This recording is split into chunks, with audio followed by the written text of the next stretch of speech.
information. I hope you all dress for the occasion. All that good stuff. All right, thanks Eugene, and thanks Mickey and Young One and Zach. Or actually, Zach, did I even give you a chance? I just talked about you. Do you want to say a couple words? I'm Zach. 2 words. Exactly. No, I'm Zach, a long-term friend of Brandon's. Back when we used to call him something else, but we roomed next to each other in college. My primary business is wealth management, but my primary interest in SEO is I have a side business in photography, and I'm on the board of a local improv theater and trying to help them as well. So super excited to participate in this. Thanks. Awesome, Zach. Beautiful photos, by the way. Check out his Instagram account. Amazing. Yeah. Mickey? Can I ask Zach a question? What kind of camera do you shoot? I'm currently shooting a Sony. I'm an old Canon guy, so I got a bunch of Canon glass. I've been digital for a while, but I started as a film guy. I actually apprenticed with a wedding photographer who would give me 2 rolls. And we'd shoot a wedding, and then we'd critique it afterwards. Down in LA, actually. Did you have a hard time getting through both those rolls of film? No. So he used to make me wear an earpiece, right? So he'd be yelling in my ear, and back at the time, by the time you bought the film and developed it, it was about 75 cents a shot. So I would hear him yelling when he'd see me shooting crap. He'd just be like 75 cents, 75 cents, 75 cents. So. Yeah, it took a little bit to get used to digital, where you can just kind of fire away, and sometimes I still shoot like I'm a film guy, right? Where I'm not like looking every image, but the Sony has the ability for you to see in the viewfinder, not only on the back of the camera. So for me, getting a little older and slower and blinder, it's awesome because you can see the image pop up in the viewfinder there. So that is a cool feature. I'm also a photographer, but I'm a Nikon guy. But the guy I apprenticed with was a Nikon guy. Yeah, so I know what you mean about taking a lot of pictures. For example, at a soccer game, it's not uncommon that I'll take 1,750 pictures. Wow. That's a slow day. Wow. Did not know about this, Mickey. Actually, this is starting to feel like, and you guys haven't experienced it, I don't think yet, a clubhouse room minus the video. So I can't wait till you and Zach get in there, and Nia, you should check it out if you get a chance later. I think the rest of the folks have had that experience. So yeah, I don't know if you guys agree, if this is starting to feel like a clubhouse room. Josh, do you want to introduce yourself real quick? Sure. Joshua Johnson. I was in childcare for 10 years, working with toddlers and preschoolers, and I jumped ship in November to do website design and marketing full-time.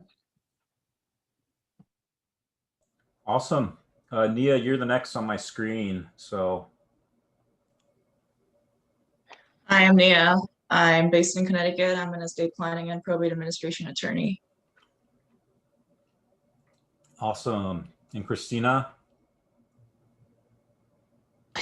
Hi. Hello. I'm Christina, based in Seattle, and I'm just a big tech nerd. I do a lot of troubleshooting and some IT. I've kind of ventured and split off into becoming a virtual assistant for entrepreneurs and small businesses. Currently, I'm helping First 5 Years and Beyond, which is a nonprofit for mothers and parents and their children, just helping them with the nonprofit centered around helping kids with young children with the brain development, doing lots of positive reinforcements while they're smaller. So I'm doing a lot of their Facebook page work, editing their videos for their story times and sort of things. So that's what I'm doing. Awesome. I love the one thing about Clubhouse, for, like I said, the ones who haven't jumped in, there's some beautiful people inside. So you should totally connect when you get a chance. I'll send my remaining invites if you want. Nade, do you mind introducing yourself real quick? So you're on mute, just so you know. I don't know. Okay, perfect. Sorry, I had to give can somebody else go first? I have to give my daughter Yeah. Go screen ahead. time. Yeah, no, And then she's that's all. bugging me till it's done. No, of course. John and Kiado, is your name Kiado, or am I pronouncing it correctly? That's Kido. my husband and son. Oh, you brought the whole So family. I have to give my Oh my God, I have to give I'm my bringing in daughter. families to SEO. Okay, interesting. All right. And your daughter. Oh my God. Okay, so we got all 4 of you. All right. All right, cool. Well, do you mind just introducing yourselves just real briefly? I mean, sure. Yeah. Nara and I, we run an Amazon business, and we're constantly wanting to learn more about SEO and different things. So this is going to be awesome. We,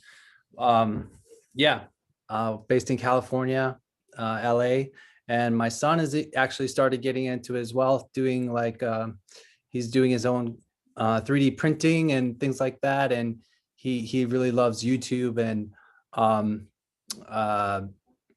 Fortnite and all kinds of stuff. So he wants to learn more about SEO as well. So he can become a CEO, right? Right. His own boss. Yeah. So Mickey, you don't have to worry about the 20-year-olds. You got to worry about the 9-year-olds and the 8-year-olds these days. So just so you know, you got to start young. You do. Perfect. You do. No, this is awesome that they're even here. It's inspirational, or it's inspiring rather, to see young kids actually want to listen to old people. But we'll see how it goes. We had to bribe him. And you had to bribe him. Okay, interesting. Or force him or threaten him. I mean, they need a little encouragement, right? Okay. So I don't know how long he will last, but he will hang in there with us.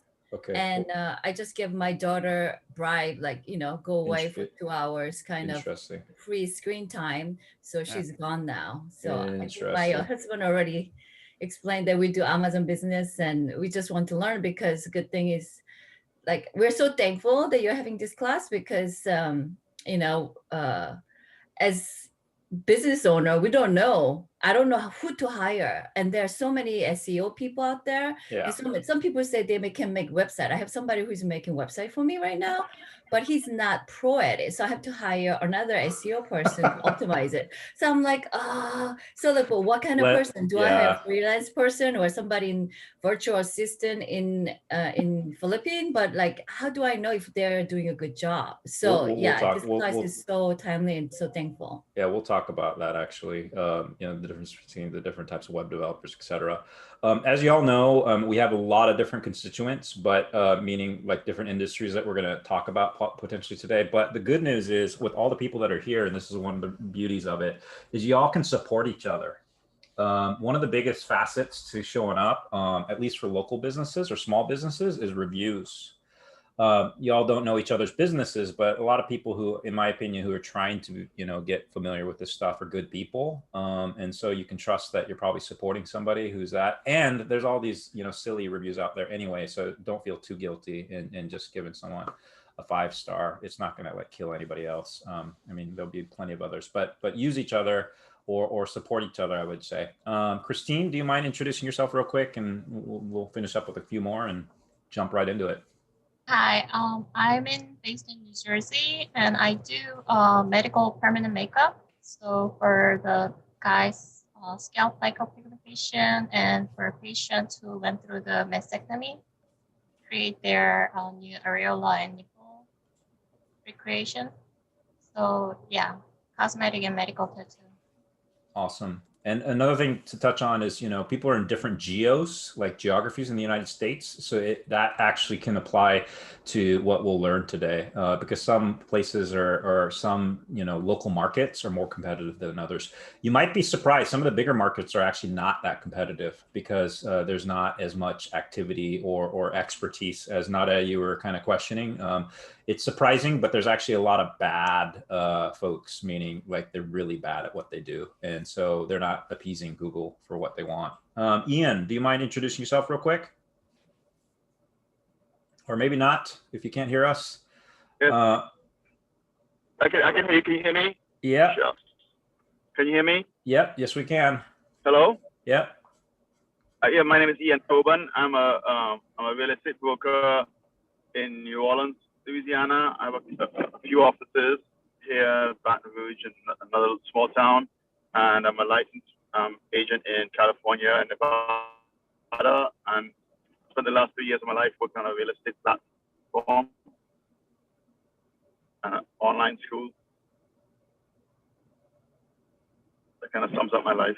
Cool. Thank you so much, Ian. There will be times where I mute people if you guys have bad connections, just for the sake of everybody else. So please forgive me. I don't mean to mute you because of what you're saying. So it's not that. Just as a heads up. Corinne, do you mind introducing yourself real quick?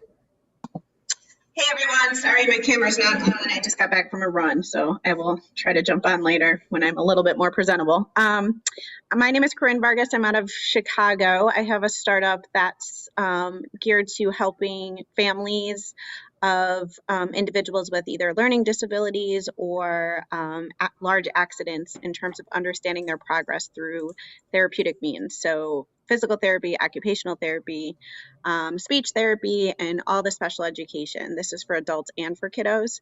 So I'm super interested to hear about everyone's experiences, but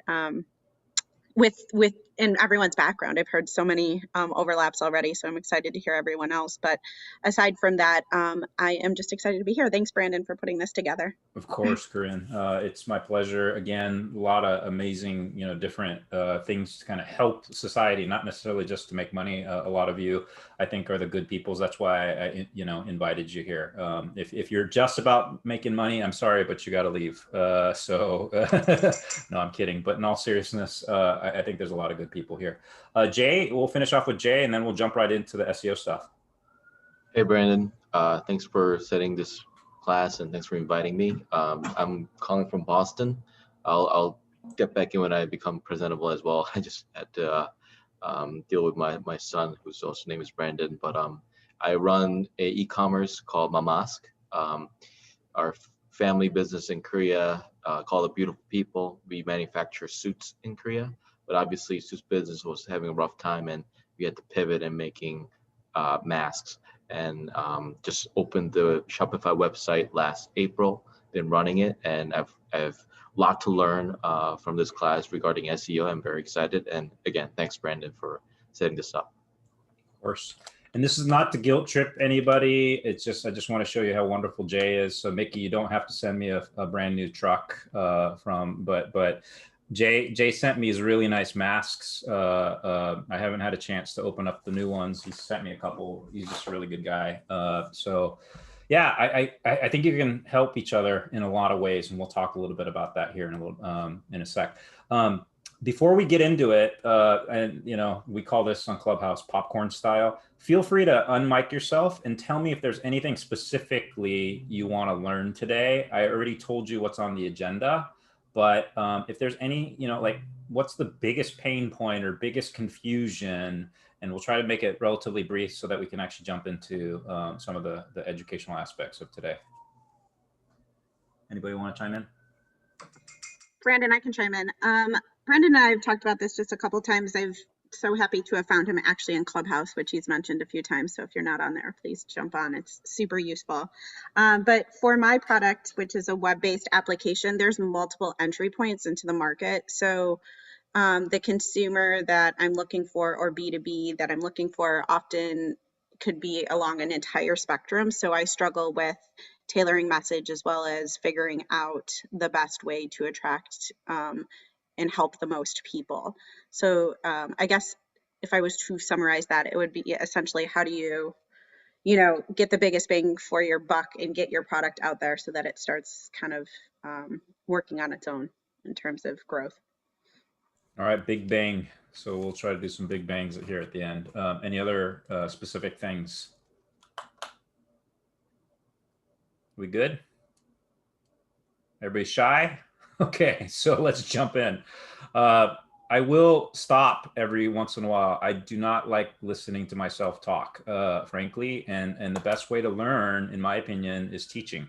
So I'm actually learning, from what I say to you all. But my number one rule before I actually start any class with any student, so I teach young kids to get into boarding school and also colleges.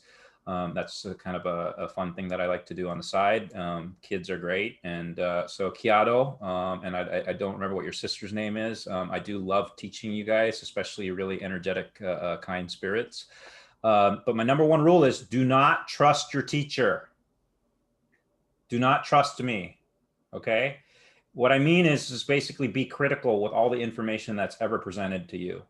I know a lot of you already do, but frankly, whatever I say from this moment on, vet it out, figure it out, you know, spend a little time making sure that, you know, whatever I say is valid. I always do. I don't trust everything that comes out of people's mouths. I'm a big believer in data science. So, you know, I wish more people would frankly be like that, where they would back everything they say with some data points. And hopefully what I share with you all today will, I mean, let's start off with this slide and we'll go back to the actual things that we're going to talk about. This data point shows the number one or the richest person in the world is this guy who I'm not a fan of, Jeff Bezos. He used to be my boss. And frankly, he was a greedy, whatever you want to call it. But he is the richest person on the planet. So he usurped Elon Musk once again. We used to know this other guy by the name of Bill Gates, who dominated it for years. But actually, Bezos did something that Gates did not, and that is take SEO seriously. Bill Gates' company, Microsoft, actually failed on that on many levels. So we're going to talk about, frankly, setting up a baseline. And this is honestly something that you should be doing with everything you do in life, right? You should always figure out where you're at so you can learn what things you do help you basically move on that scale, right? So don't start this whole process until you have actually created a Google Analytics account, a Google Search Console account, and Google My Business account, which are a lot of the free accounts that all exist right now. So please do that. A big opportunity for a lot of companies. Mickey, you know this, and there's a lot of other businesses that have done it, but if you haven't done it yet, get your Google My Business. It's free, again. And one of the things is, it's not necessarily because you really want to, but you have to, because it is the thing that shows up a lot of times whenever your brand name is searched. Hey, Brandon, can you go over those acronyms one more time slowly? Sure. GA stands for Google Analytics. GSC stands for Google Search Console. And I will give you guys these, just so you know, these are just kind of brief intros. GMB is Google My Business. Thank you. And OP is opportunity. Just kidding. But in all seriousness, please, no, Zach and everybody, just ask whenever anything is confusing. That's one of the problems with SEO, right? I bet you half of you might not even know what SEO stands for, search engine optimization, right? Or maybe you do and maybe don't care. The third thing we're going to jump into, a lot of people don't know about, is local service ads. It's an opportunity, again, that's coming down the pipe. One thing to understand is Google is constantly thinking of new ways to deliver information. And this is what they're experimenting with right now. Sometimes you see it as Google guaranteed, and we'll talk about that here in a second. We will talk about Google Ads. Why SEO exists. The reason why SEO exists is because it is the hook into Google Ads. And I will show you how much Google makes every quarter from just this. The sad thing is, this is what you may need to do if you haven't done it already. All right. So we'll talk about that here in a second. And then we'll talk about finally today what everybody should be doing right at the beginning, which is research and plan out, frankly, all the information that exists when it comes to, frankly, what you're trying to, optimize for. So again, the richest person in the world is Bezos, but what you may not know is he gets about 1.2 billion searches a month for free. So I'm not going to make a claim to you all that you're going to get 1.2 billion searches a month for free. But what I can say is that there is opportunity for all of you, especially if you know nothing about SEO or don't feel comfortable with SEO. I will bet you that it will really help your business once you get this figured out. Yes, it might be painful. Yes, it might take some time. But in all honesty, there are a lot of opportunities. And 1 billion of the 1.2 are unbranded. These are searches that are not Amazon related. So Amazon ranks #1 for toilet paper. I think cleaning supplies and whatnot, because they knew that they would be in high demand. And so frankly, if I don't need to preach to the choir, but I will be honest, these are, at least explaining why we're getting all serious about it today. And it's not just Amazon. There are 94,000 sites inside of SEMrush, which is a tool that I use on a regular basis to kind of examine what they do. Sorry, not 94, 594,000 sites that are taking advantage of it, that SEMrush will show you every single day, and we can use them as models. All right, so I'm not going to go into too much more detail except for this. I helped a company sell for $500 million. Why? Because I got them onto page 1 for free slots. It wasn't the only reason why they got, sold for $500 million. But regardless, once we got them there, they got sold a couple months later. So all I can say is it has many more benefits beyond even the direct actions that you see in the search results. Lives depend on it. I just Googled this today. Seattle home inspectors. This guy was one of my original clients. So James Skesney basically was, a long time ago, trusted me. And this is in the early days when I didn't know as much as I do now. And frankly, to this day, 10 years later, he still sits #1 for Seattle home inspectors. And he was able to build out a team and build a huge business around it. And so this is why, again, SEO. Again, I'm not going to keep on, harping away at this. I think it's pretty clear. But let's dive into the baseline stuff. If you haven't signed up, I would. And why? Because you can see this kind of information.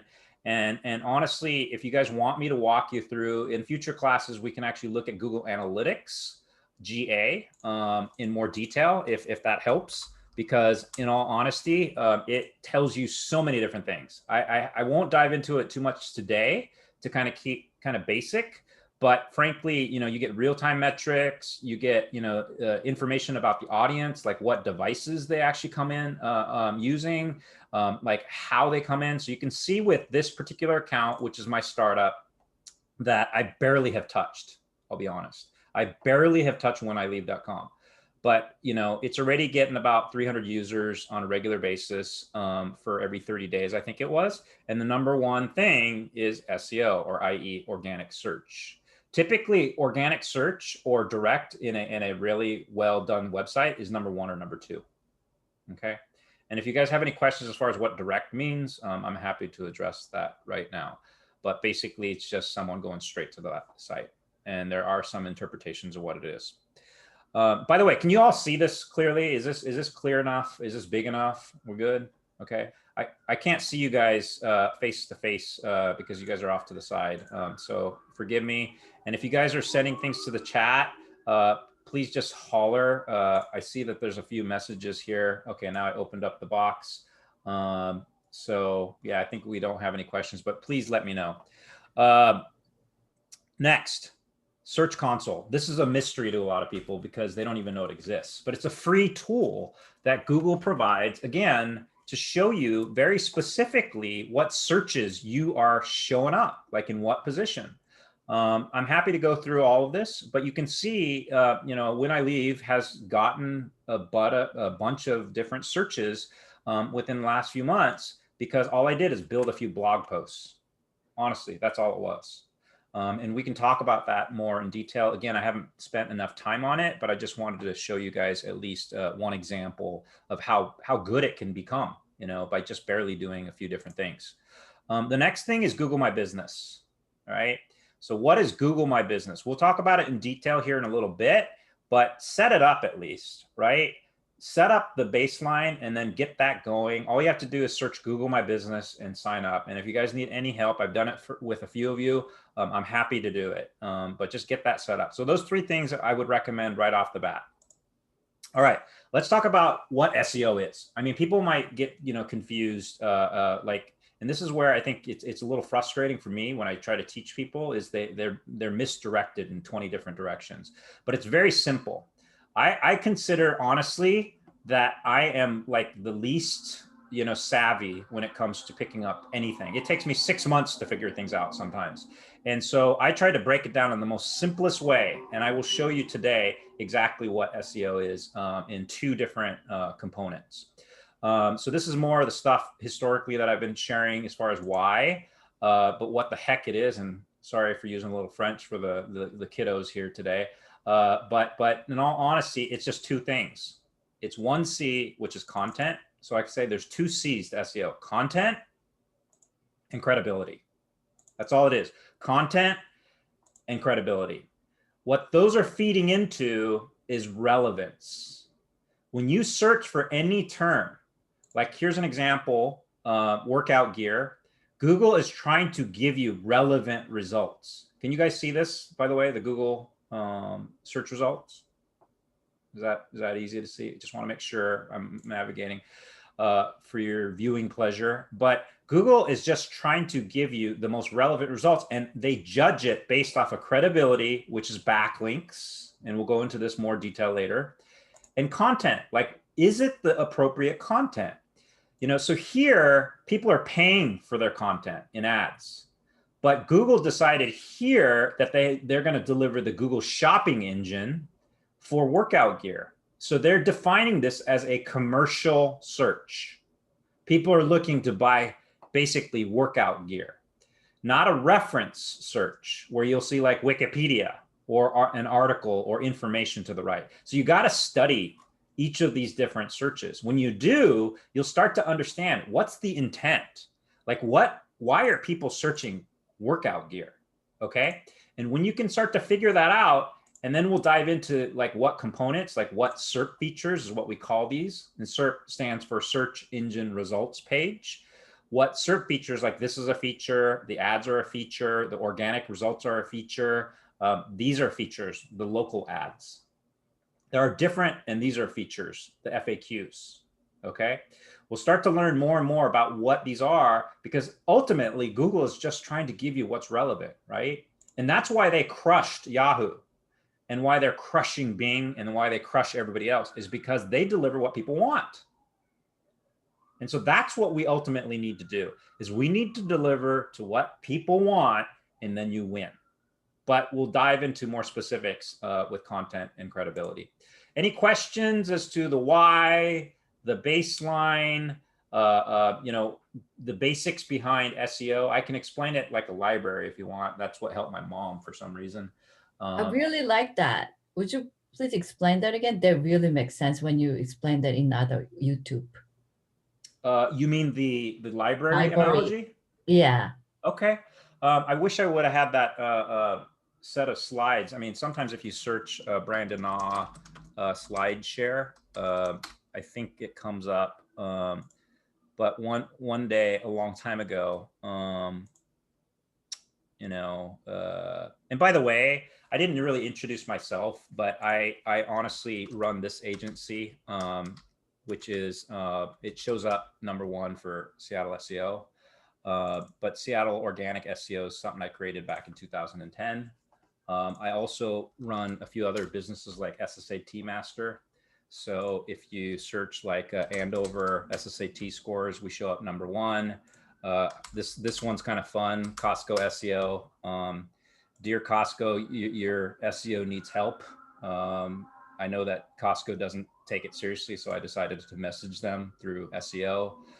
There's a lot of things that I've fortunately been able to help. But what Nada is talking about is when my mom asked me what SEO was, basically what I said was, imagine that the internet is a library. So if you can think of the internet being a library, think of what's in the library. So any guesses? I mean, everybody knows what's in a library, right? Books. Right. And if you can equate the books to websites, you can start to think through like what people are doing in order to search for those books. And so one of the most important, you know, elements to any website, honestly, like if you search Amazon and your guys' website, is your title tag.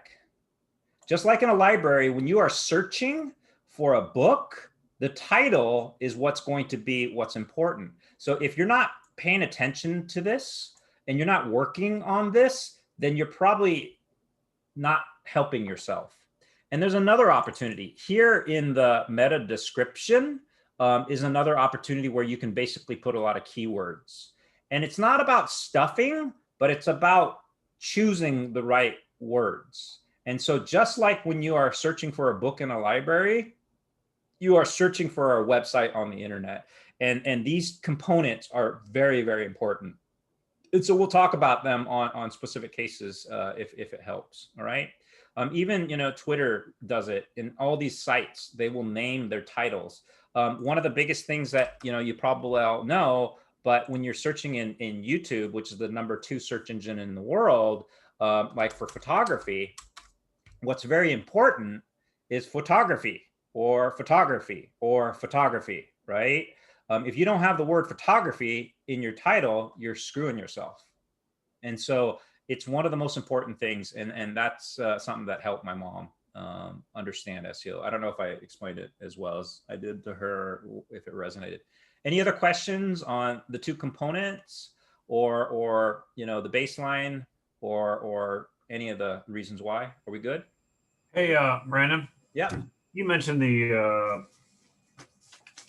titling and a meta, which I'm sure you're going into more detail at some point. But are there any like high level, like optimized 5 words or the phrase, like, is there any kind of quick advice on how to appease Google on that? You know what I mean? Yeah, let's make fun of you first, Zach. Okay, so Zach's website is Frozen Photo right here. Do you see that all? So we're gonna hit the title and the meta description here in a second, but we're gonna make fun of Zach first because he, so do you see up here it says not secure? Oh, that's a problem. That's a big problem. Okay. So one element that I didn't talk about in more detail with SEO is the technical aspect. So Google wants a secure and a fast website. So as soon as I migrated from my old host to WP Engine, which is my, Shane Griffiths, who's one of the best, frankly, WordPress web developers I know, he migrated over to WP Engine. You could see the speed increase and you also saw the rankings increase, but also you can see that I'm secure. So that's one thing, just so you know, Zach, I would say we need to fix. But what I like pay my provider like another fee for a secure site versus what I currently have. Exactly, SSL. It's an SSL certificate. I can't. Yeah, I think I saw that. I'm like, I don't need that. Okay. Yeah, but that helps. The other thing, I don't know if you guys can see, but I'm going to bring it up when we actually get into the code of his website. But he titled his website Seattle Area Photographer Specializing in Portraits, Elopement, etc. So one thing that I would discourage you all from doing is just automatically putting keywords into your website, like meaning you don't just put it in there for the sake of trying to rank. So let's see if it comes up. So first off, Zach's brand name is getting crushed by Frozen. So unfortunately, we can't go backwards in terms of building our brands, but you can start anew and then deal with it. I will tell you from personal struggles that, even a long time ago when I bought whenIleave.com in like 2004 or whatever the case may be, I didn't know SEO as well as I did. And I didn't know branding as well as I did. So if you guys have not created a website yet or a brand, the first thing I would do is when you're starting to figure out your brand is Google it. See if you're going to go up against 20 million other photos. The good news for Zach is that he shows up 4th. What that shows is a couple things. One is it's not a competitive phrase, but 2, he has opportunity. So to answer his question directly, what I would do if I were you, Zach, is I would title your site something like Frozen Photo, Seattle photographer, Seattle portrait photographer. And if you guys have questions on this, by the way, just ping me for advice. But I use literally and you can find these. There's a tool called Cert Viewer. You can kind of see what your site would look like if you put in this information. So let's just kind of give you an example. But let's say we put this into, oh, this is not doing a good job, but, oh no, it does. Do you see how up here, it typically, let me enter it real quick. No, it's not doing a good job. So let's go to another one that actually has this ability. Oh, these are painful for me, and I apologize. But sometimes if you put in, so yeah, it switched. Do you see that? Frozen photo, Seattle area photographer. The constraints are 55 to 65 characters for the title. For the meta description, there are 155 to 165 characters. I give you estimates because sometimes Google arbitrarily just cuts it off and you'll see ... right? But what is the best strategy that I've seen anecdotally from a lot of the larger websites like Amazon is brand name, colon, and then what you represent. And then try to do that within 55 to 65 characters. Does that make sense? We good? Awesome. Cool. But why colon? Great question. If you did this instead, which I'll show you, which is a habit of a lot of people, if you put the pipe instead, you just lost one character space. Do you see why? Not at your math skills. Your Asian math skills should figure this one out. I got you. Oh, no. I'm sorry. I know that when I make a title on Amazon, they were discouraged to put any, discouraged from putting any those, what do you call that? Signs. Punctuation. It takes up, yeah, punctuation, because it takes up 2 character space, and also they discourage us from using it. They penalize us using it. But you mentioned you should put colons. I'm like, how do I do that on Amazon? I don't think I'm allowed to do that. So let me do one thing. Let's step back for a second. Amazon SEO or Amazon EO, whatever you want to call it, AEO, I'm not sure what you call it, honestly. And Google SEO may not be the same. Yeah, okay? I think that's correct. It's because partly when the engineers sit down, I mean, to be honest, Microsoft has not figured out how to replicate Google's algorithm.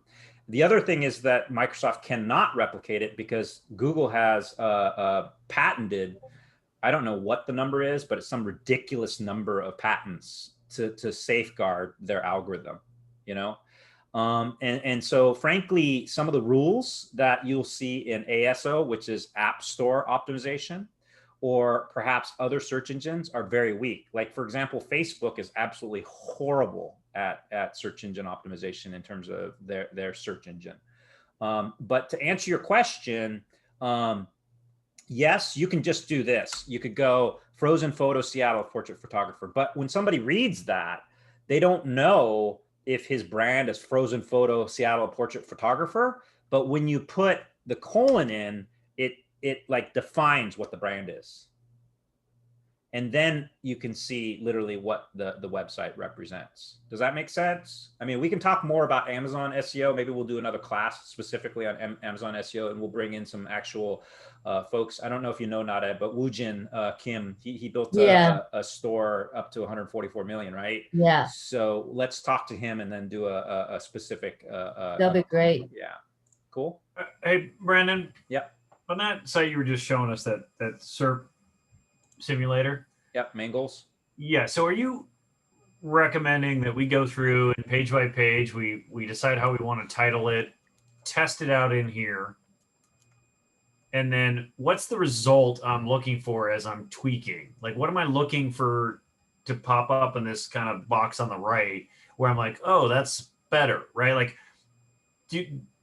what's this result mean versus, you know, go give it a worse title, and what's it mean? You know what I mean? Like, what's the difference here? Yeah, no. So Zach, there's a gap right now, and I think we're gonna have to kind of explain it a little bit more. So frankly, we haven't gotten into, and this is why, to be honest, today's class is a little bit tough because obviously everybody's a little bit different in their understanding. But frankly, it starts with the keywords. You know, when you look at your SERP right now, that, you know, for your brand, you're confusing people by showing up with Seattle area photographer, right? Because if they're truly thinking some brand exists out there with frozen photo, and you don't show up, let me show an example. One of my clients is this. He's a friend of mine from high school, and you can see when you search Lake Washington windows. And by the way, I don't do the SEO for his site. I only do the paid ads for his site. There's another company that does the SEO. But with that said, his biggest problem right now is, or one of his bigger problems is, he's confusing people. So what he's not confusing people in, though, is the Seattle replacement Windows SERP. Does that make sense? But when you come here and you search for his brand, you might not know, frankly, if this is his website or not, right? But you can see Seattle replacement windows, which is what he wants to represent. So what happens instead is they probably go over to the Google My Business and click on the website because that's what they see or understand. You know what I mean? But you have an even savvier company who down below him put in capital letters, Lake Washington windows and doors, seeing this opportunity. So Yelp gets a bit of traffic because of this problem. Does that make sense? But this is part of the issue. Now, what are you trying to get? Well, when we get to Search Console to talk about that in more detail, you might understand, because you will want to show up not just for your brand, frankly, because I'll be honest, I don't think there's a lot of people searching for frozen photo looking for you right now, unless you're out there pounding the pavement saying frozen photo exists, right? No, it would. I mean, it would be more the, hey, I'm looking for a local photographer. Right. And then the debate is, do you do Seattle because it's a bigger market, or do you do Issaquah or East Side and just try to get the local stuff? And, I can't decide. Yeah. So let me see if it's still happening. Let's see. I don't know if you all can see this. So this photographer, Morris, he wanted to show up for this phrase and I think this phrase. So 2 phrases. And right now he shows up number 3 for that phrase. He's gone a little bit against my recommendations, but he's still doing okay, right? And he's now at least showing up here, and he's also showing up in the local cert. So at least he's getting some of the benefits. And, we spent 8 weeks last summer trying to teach him a little bit of this. And I don't expect you all to go and apply everything that I tell you. It's up to you. And that's why I said, let's start with the baseline, and you can vet out all the potential solutions yourself, right? It's not a pure science yet, because nobody's been able to reverse engineer the algorithm. But regardless of that, if you apply some of the concepts like he has, frankly, you will show up. And we can talk about that more, case by case. Does that help? For Brandon, can I ask you a question? Yeah, please, Mickey. Go back to that previous screen. All right, let's go to this. Yep. Yeah, and then, okay, so I see there, he has that pipe you were talking about. Yep. And you're telling us that that's bad and he should have a colon there? Yeah, my personal belief, it should be Morris Marino Photography, Seattle Architectural Photographer. Okay, that's my opinion, frankly. Now, will it always work that way? It kind of depends, again, on how much you're spending, because Mickey, you're in a different situation, right? Because you're doing a lot of advertising in addition to basically SEO, right? Yeah, but part of my interest here, and I didn't mention this when I introduced myself earlier, I'm here because I'm a Chevrolet Cadillac dealer, but I also am a vacation rental by owner. Right. And I know there's a couple people on the call, like Eugene, I think, is a real estate broker in LA, I think you said. And so we're trying to market our lake house. And I had a very strange Google ad experience that maybe at some point later on the call, if there's time, I'll share it with you.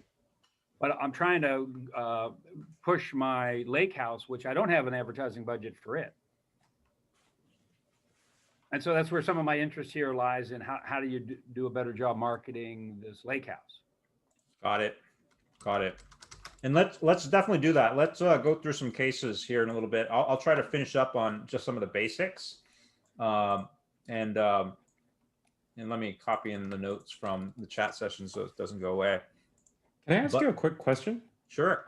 So when you're working on those tags, you know how we have multiple pages. Do you think it's better to be consistent in terms of the keywords that we use, or should we use different keywords for every page so that we could widen the sort of the keywords that we want to target? Yeah, Zach was kind of asking that question, and so thank you for bringing that up because I failed to answer it, young one.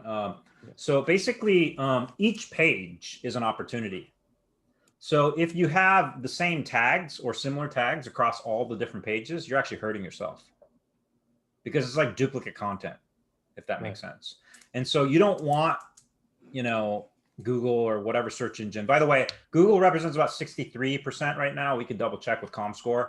And Bing has risen to about 25% in terms of the overall US traffic. In terms of the international traffic, Google's a lot higher. So it depends on your businesses, right? So young one, you might want to expand beyond the United States borders, right? Maybe at some point, hopefully. So you might think of search, beyond the US. And so when you think about search beyond the US and even in the United States, it represents a crap ton. 66 billion people visit Google on a monthly basis. Number 2 is YouTube, around 20 some billion. And then Facebook, I can't remember what it's at, but it's a bit less. So surprisingly, Facebook is not as high. And then Instagram's far fourth. So I guess like we've been a little bit more consistent saying like, hey, don't give your / craft beer, order online, buy online kind of keyword. But I guess depending on the style of beer, then I should like try to push like IPA or style of beer. Or like I'll create a new page and have a Korean content and write something in Korean and then try to target all different keywords and expose, right? Yeah. So let's go to DOKKAEBIER. Okay. So there's a few different things that are going on with yours, in my opinion. Yeah. First off, you and I, we can speak Korean, so we get it. And you're also building a brand. You're going through the same struggles that Hyundai did at the beginning. Like people are like, what the hell is Hyundai? Right? Right now, they're kind of both understanding it's Tokebir, but it's also in their mind, they could be doing this. Different spellings. Yeah. Right. And so in that situation, donkey beer, I don't know, so there's a lot of different things that they're probably going through right now to search for you. But what I would probably do if I were you, because I know the beer companies are stupid when it comes to SEO, or at least I've seen them become stupid on it, is I would probably focus on other unbranded terms with subpages. Okay. And we can San Francisco brewery or like Korean brewery or like some other, I guess, words that we want to more like generic stuff, I guess. Yeah, and because Korean's actually sexy right now, I might even title this. Right. Because you might get a bunch of Koreans searching for it, right? Right. And they might gravitate towards you more. In your Google My Business, which good that you actually put it here, I would actually put Dokebir inside there. Oh, in Korean as well? Yeah, put it in parentheses next to it. All right. Yeah, just to give yourself an extra chance, basically. Hey, Brandon. Yeah. Thank you. For folks that are in markets that have, dominant second languages, should we be doing things? And is there an easy way to do that where we say, hey, I want to put this in Chinese and in Spanish, or is that super tough to execute?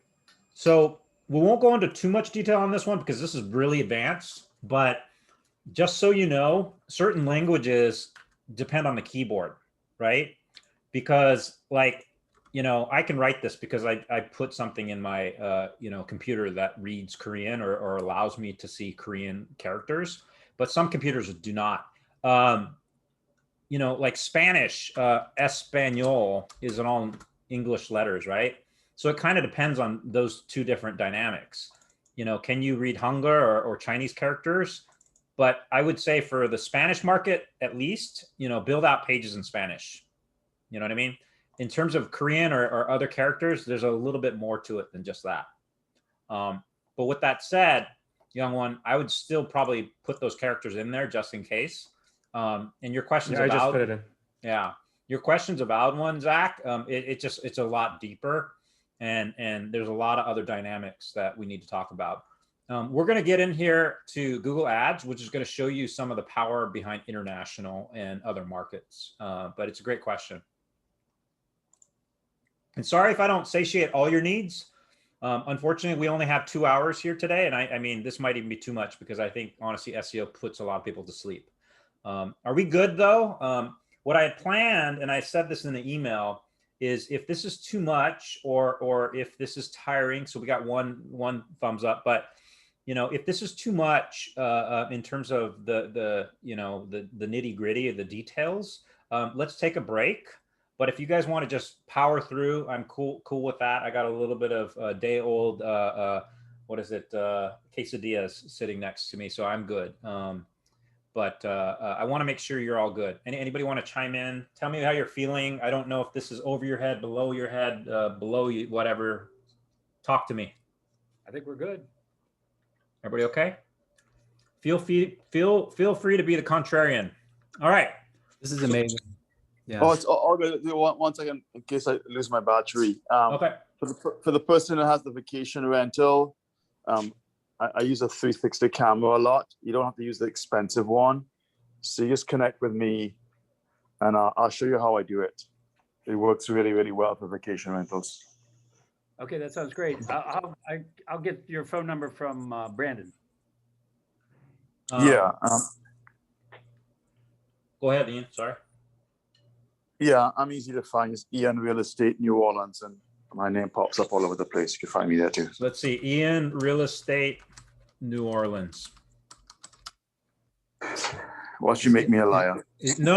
I just want to make sure we give him the right website. Oh yeah, that's me. That's me, all over the place. Yeah. So Mickey, he's all over the place. All you have to search is this phrase. Ian Real Estate New Orleans. New Orleans. Yeah. Ian Cockburn, right? That's me. Well, Cockburn is fine. It's fine. This is when you had less gray hair, right? Exactly. Sorry. We can Photoshop you in there. We'll fix you on that. Yeah, we'll fix you there. Yeah. I need to get some Korean treatments, but yeah, Korean beauty secrets. Exactly. Actually, there might be people on here that might be able to help you out there. Cool.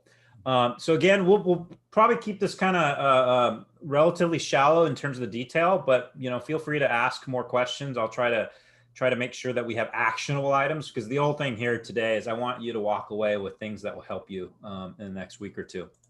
GMB is pretty straightforward, but if you don't know what Google My Business is, it's this big thing on the right-hand side for desktop.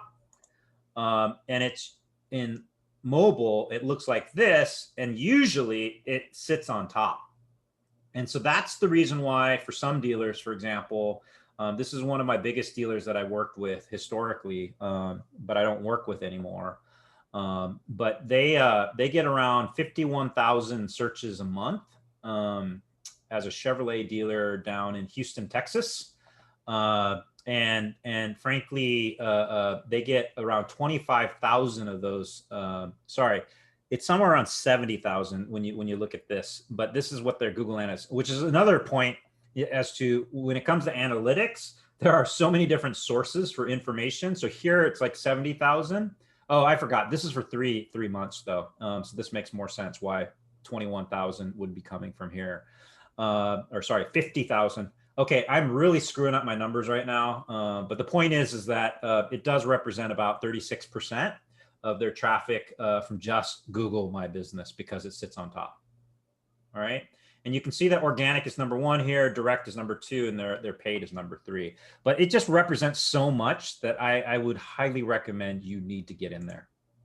The next thing that we're just going to talk about real briefly is there such thing as guarantee? Well, Google's trying to make that happen. So that client of ours, and this is not Seattle, but this is down here in LA. If you search Windows replacement in Seattle, I'm happy to show you that here in a second. They come up in these results, which Google says guaranteed. And if you click into it, let's see, Windows replacement. You click into these, they say they're licensed and bonded. They talk about the reviews, blah, blah, blah. And frankly, if you call them, Google will literally, keep track of it and charge you $30 or more. But what's appealing about this, and I'd love to hear your feedback, is it has all these stars and it has that checkbox, you know, emojis and things like that, unfortunately or fortunately, help certain results more than the ads that they displace in terms of position. And so that's why I was telling you all, or I'm telling you today, get in this, get in line. Depending on your business, if they're in these particular categories, get in there. Now, if you're not in these categories, you don't have to worry as much. But what I can tell you is that Google is always trying to figure out new ways to, frankly, you know, make this as relevant as possible. And this is one of the things they're doing. And so for any local business, again, in these categories, and I'll give you the, you know, this presentation afterwards to look at this, and or you can just search literally Google local service ad categories or industries, and this should show up. So I have a question. So this is, I know, you know, I had a question about GMB and I emailed you about it, right? Mm-hmm. And there's a survey, I guess I have two questions. Yep. So Google Guaranteed, that's a new service you have to apply for. Yep. And if you're qualified by the department, Google, whatever department they approve it, and then you can pay $30 and have these stars and guaranteed on it. Do they search, like request your business certificate or something to guarantee something? Yes. So that's the process they go through. Yeah. And they say, oh yeah, your existing company, we know you exist, so we're gonna say guaranteed. Mm-hmm. So, and then you pay $30 a month, and that's how they make money. No, not 30 a month, 30 per lead. What does that mean? Every time someone actually calls you because of that particular ad. Oh, so it's every time somebody click, it's a pay per click? Yeah. $30. 30 per bucks. click. Actually higher, Mickey. Oh, so that might work for people who, because is it just for the click or actually the transaction? It's not a click, it's actually a call. So they actually charge you per call. Oh, they call from the computer? That's how only way they can track it. If somebody look at the phone number and call, then Google cannot track it. Somebody call them. They record the phone call. What? They record the whole thing. So let me show you. How do they tap into it if it's a personal phone service to another person's phone service? If it's not going to the Google Voice or some system, you know, their system. What's that? How do they know there was a phone call? If I call you right now, Uh-huh. if I saw your number online, I call you, how does Google know that I call you because of that ad? Well, let me just show you real quickly. So this is one of those clients that does this right now. Mm-hmm. And you can see there's 544 people who called him. Mm-hmm. So as of, what's the date today? Today's the 20th. They have records from the 17th. And it says show recording. Do you see that?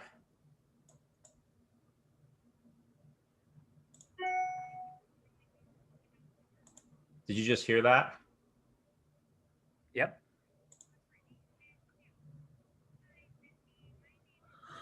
Well, how do they record it? They do it somehow. I can't tell you everything. Oh, it's every call is like $30. So the service must be expensive enough to cover that cost. Oh yeah. I mean, hey, Brandon. Yep. Do you think this is only for mobile leads because you push the number and it automatically goes to your phone? So there's actually old people like you, Zach, who actually do it from their desktop too, but it is mostly mobile. And I just had to say that just to make fun of you. But yeah, it's mostly mobile. Hey, I had a big milestone birthday yesterday. So there are a lot of people that lost bets that I wouldn't make it. No, but you're right, because you know, on the desktop it'd be really, really complicated to actually click on a phone number and then for the whole system. But there are one in about 1 million who have that whole setup actually done. But yeah, I would say about 99%. Brandon, I can share with you how they do it. Well, how? For Narrow's benefit. What they'll do is they disguise the ultimate phone number as yours, but they hide it behind a tracking number of their own. Mm-hmm. So when the person hits on the phone, dial the number, it goes through their portal and then ultimately rings your number. So that's how they record it. So if you all don't know, auto dealers have some of the most advanced calling systems, I think, in the world. So Mickey will be your expert when it comes to understanding phone systems, or he's had to deal with it one way or another. So my second question is, somebody I told you about it a little bit. There's a service somebody was providing. He said maybe for a whole year, maybe $3,500 or something, and then he will do something every day with his software, like for 10 minutes, for my product listing, and then they will trigger Google indexing or something. So by doing so every day, it will go up in indexing in a GMB space. So what does that mean? Is he using some kind of software, or you have to, if you do something on your site and it triggers indexing, or is there a way to trigger Google indexing by doing something? Is there a button or software that does it? So do you remember earlier I was saying maybe we should get everybody, or everybody should jump onto Search Console? Uh-huh. So within Search Console, which I'll bring up my accounts just so you know, and kind of demonstrate what you're talking about, because this person is doing this once I get in there. So let me give you an example of one that I spent a little extra time. I haven't spent a ton of time on any of my sites because I just don't have the time, because I'm trying to take care of good people like Mickey and a few others in my day job. But in all seriousness, this website, SSAT Master, so I'll demonstrate exactly. I barely put this website up, but it just gives you information. Well, in this site are multiple pages, like, for example, top 25 boarding schools, exam dates. In the insights are a lot of blog posts. Okay. Now, you might make the assumption that these pages are indexed in Google. But what you can do is you can take the URL, the website, and then you slap it in here, and it's called inspect within Search Console. And it will tell you from Google as it's in there. Okay. So what this person is doing is they're just going in and literally checking to see if your page is in there. Now for some pages or websites that are not SEO'd, or you guys aren't doing anything, it will say you're not indexed. And if you're not indexed, Google can't find you. Right. But if you listen to what I said as far as like setting up GA, setting up Search Console, setting up GMB, and it's set up okay, then you don't have to worry, because all you have to do is you put this in here, and then what you do is inside the Search Console is you just tell Google, like, this is my sitemap, and then Google pings it on a regular basis. So back on February 15th, a few days ago, they checked my entire website. Do you see that? And so they know all the different pages that exist for this website. So then you don't have to worry about anything. So the service that they're talking about to you is literally this process in a manual form or with a software tool, but it's a silly, silly process that all you have to do is do it yourself. And once it's indexed, it just in Google just go and index it or search for new information automatically. Is there a way to trigger it? No, it so sounded like he forced trigger it is what it sounded like. Yeah, he'll force trigger it because potentially it's not there. You know what I mean? Like because you have not been doing things. Nada, what's your website? Just real quickly. Sorry, I don't have a website yet. Okay, well then it doesn't matter for now. Until you get a website, you don't have to worry about this. But once you get a website, then we should talk, and then we should make sure you're set up here properly. Okay. Okay. I can't remember, and I apologize because I've been trying to help too many people, I think, lately. But if I have your website in here, I could probably check on certain cases. So if anybody knows, anybody on the call or on the session today that I have your website, I'm happy to look at it for you. But frankly, most of the pages or most of the sites that I work with, typically we have it set up so that you don't have to worry. But like, I can give a quick example, like Mickey. So I'm going to be building Mickey some pages on his site. Now, when we're in his site, we will want to double check to see, you know, if Google's indexed it. Now, it will index. So as you guys saw like 5 days ago, that page indexed. But let's say Mickey was in a hurry, or maybe the client is in a hurry. Well, they might want to index faster. Does that make sense? Mm-hmm. And that's what that service might do that benefits you. But other than that, I would not bother even talking to them. I mean, there's too many people, unfortunately, selling not snake oil, but they're selling you your own house, or they're selling you things that you can do so easily on your own. And that's why today I'm trying to share all this with y'all, because I would hate for you to be taking advantage of stuff that you could just do yourself. Yeah, that's why I'm having my son listen to this class. I mean, in all honesty, I did this because 2004, I was building a real estate practice for the first time in my life and really truly taking on a business myself. And I was just like, how are people finding realtors? And then I just learned it all on my own. And I'm just showing you guys 16 years of just tinkering and figuring out a lot of the stuff. And I'm going to show you a bunch of different websites at the end that you guys can leverage in order to advance your understanding. Okay. Thank you so much. Of course. I call it the new power, or basically, you know, unfortunately, or whatever. I mean, you can do it yourself, but I don't know if Keisha's here today, but I don't think she is. But she has this website that tries to do workout gear. And frankly, you can see 1, 2, 3, 4, the maximum number of ads are showing up again over the organic results, right? And then Google Shopping is showing up all over the right. So basically, you don't even see the organic results. And so the point is that, you know, honestly, people are spending about $56 billion a quarter on Google. You can look at their most recent results. Now, is it all ads? No, there's a few other products that they have inside there, but you can see about 52 billion, or whatever component is Google ads, is literally feeding Google. And so I'm just trying to tell you all that if you're not spending a little bit of money on paid ads, you should be at least thinking about it or testing it. It's not that hard, you know, or rather, it's not that hard to just basically get in and start doing.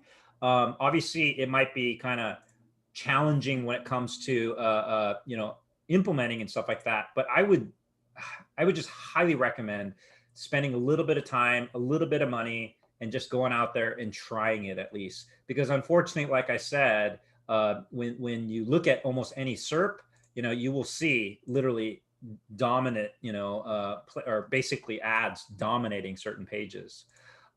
These are some accounts that I manage. This particular company spends about $10,000 to $15,000 on the ads. And I can't remember who spoke about it before, but, you know, it was like, the question was, it must be worth it, right? And he's been doing this for 10 years, I think. He's been spending anywhere from $10,000 to $15,000, and he does it to support an $8 million business. So, and he spends a lot more money even beyond that. And so he does it because it gets some conversions, as you can see here. Is it worth $224 a conversion? It's debatable, but each transaction is somewhere in the neighborhood of like $3,000 to $10,000. So it depends on your transaction costs or your transactions. So I would say that. Okay. This will be a good segue into the keyword research component, which is basically a tool inside of here. If you haven't seen this, and I showed this to a few, I can't remember, I think Corinne, we might have went over this, I can't remember. Yep. Let's go over, I'm just gonna pick on a couple people here. Jay, what do you want to show up for? Are you listening? Are you still with us? Yeah, I'm here. Yeah. What do you want to show up for? Fabric mask. Fabric masks. Okay. Anything else? Cloth masks. Okay. Maybe one more. Best mask. Okay. So this tool lets you add 10 seed keywords, and it will start to tell us based off of the default, which is the United States. So Jay, can I ask, where do you not ship? Europe, like Europe, Mexico, or are you talking about in the States? Do you go to Canada? No. Okay. So should we just keep it to the States? Yeah. Okay. So we're going to look at the States volume. Oops. I don't know why it's not. Oh, this is the funny thing. Sometimes this does this where certain phrases, it just won't give you the data. Let's see. What other terms do we have for masks? COVID masks? I don't know. Let's see if that brings up anything. Here, let's find out other Chevrolet. Sorry, Mick. Trucks. Let's see if we can just randomly. Yeah. See, I don't know why, but and I'm sorry, Jay. It just sometimes certain phrases Google decides that we can't. It's the same thing with Facebook and Google. They were really hard on these keywords because there's so many like weird, fake suppliers that would try to take advantage, and people would buy wrong stuff. So that's been an issue. Yeah. Which is really unfortunate. It's like banning pornography and gambling and all that other stuff, I think, in some ways. But obviously masks is not that. Anyway, it's frustrating. But this is an example. Chevrolet trucks, Silverado. Mick, what's your second best selling vehicle? Equinox. Equinox. So, and this is the United States. We'll get actually to his his DMA or his particular area. So Equinox is an interesting phrase because Equinox by itself means more than just the vehicle, right? Yep. It's a brand. It's multiple different. This kind of goes to show what's the intent behind this particular phrase, right? So it has a higher volume, or it has a larger volume rather. Because it has so many different interpretations. But Chevrolet trucks, we can see, is very specific, 27,000, throughout the nation. Silverado is 110,000, which is probably talking about that vehicle. But it gives you lots of other permutations or a lot of different combinations. Just with these three keywords, there's 3,673 keywords. You can see an average price from bottom to top with this tool. You can also, if you download the data, you can see other information like per month. You can see if they consider it very competitive phrase or not. So what I would just basically recommend is taking advantage of this tool. Or if you don't have an ads count, just let me know what you want, and I'll try to just download this really quickly for you and send the data. But it's really important to start here, okay? Is to try to understand what the heck are people searching for. And I would add this tool as well, just to get your idea around, or your head around ideas to target. So when basically you have similar terms like Chevrolet as a company, and then we'll look at Silverado and maybe Equinox just for the heck of it. You can compare it against one another. You can compare, like volume, like one versus the other. You can actually look at what states might have that volume. You can look for phrases that might be, popping as a result of, just checking it out. You can change the period of time for the entire history that have the data. So you can see if it's a growing trend. So Mickey, it's good that we have Chevrolet growing versus dying, right? Which is unfortunate, but I've seen some phrases actually go down, despite the fact that we have an increased population. Anybody want to throw any of the phrases out here just out of curiosity? We good? But this is honestly a fun tool that will give you an idea. Frankly, so many different things that are occurring. Brandon, I got one. Yeah, so what's up? For the improv theater. Yep. Right. It's like Seattle date ideas. It's improv. It's comedy. It's what to do in Seattle, kind of, what I mean? Like those are the sorts of things that people find the theater. I like that. So here, I mean, one thing that's really good about these tools is that they put you back into reality, or they help you understand reality, right? because you make the assumption probably that people like comedy, but it seems like people are less interested, at least search wise. Also, improv died here, Zach. I don't know if you can see it, but starting February 2020. So you guys got hit big. We know. It's not funny. We know. Exactly. It Trying to isn't do funny. improv online was, you know, yeah, kind of. Can we try Bitcoin? Sure.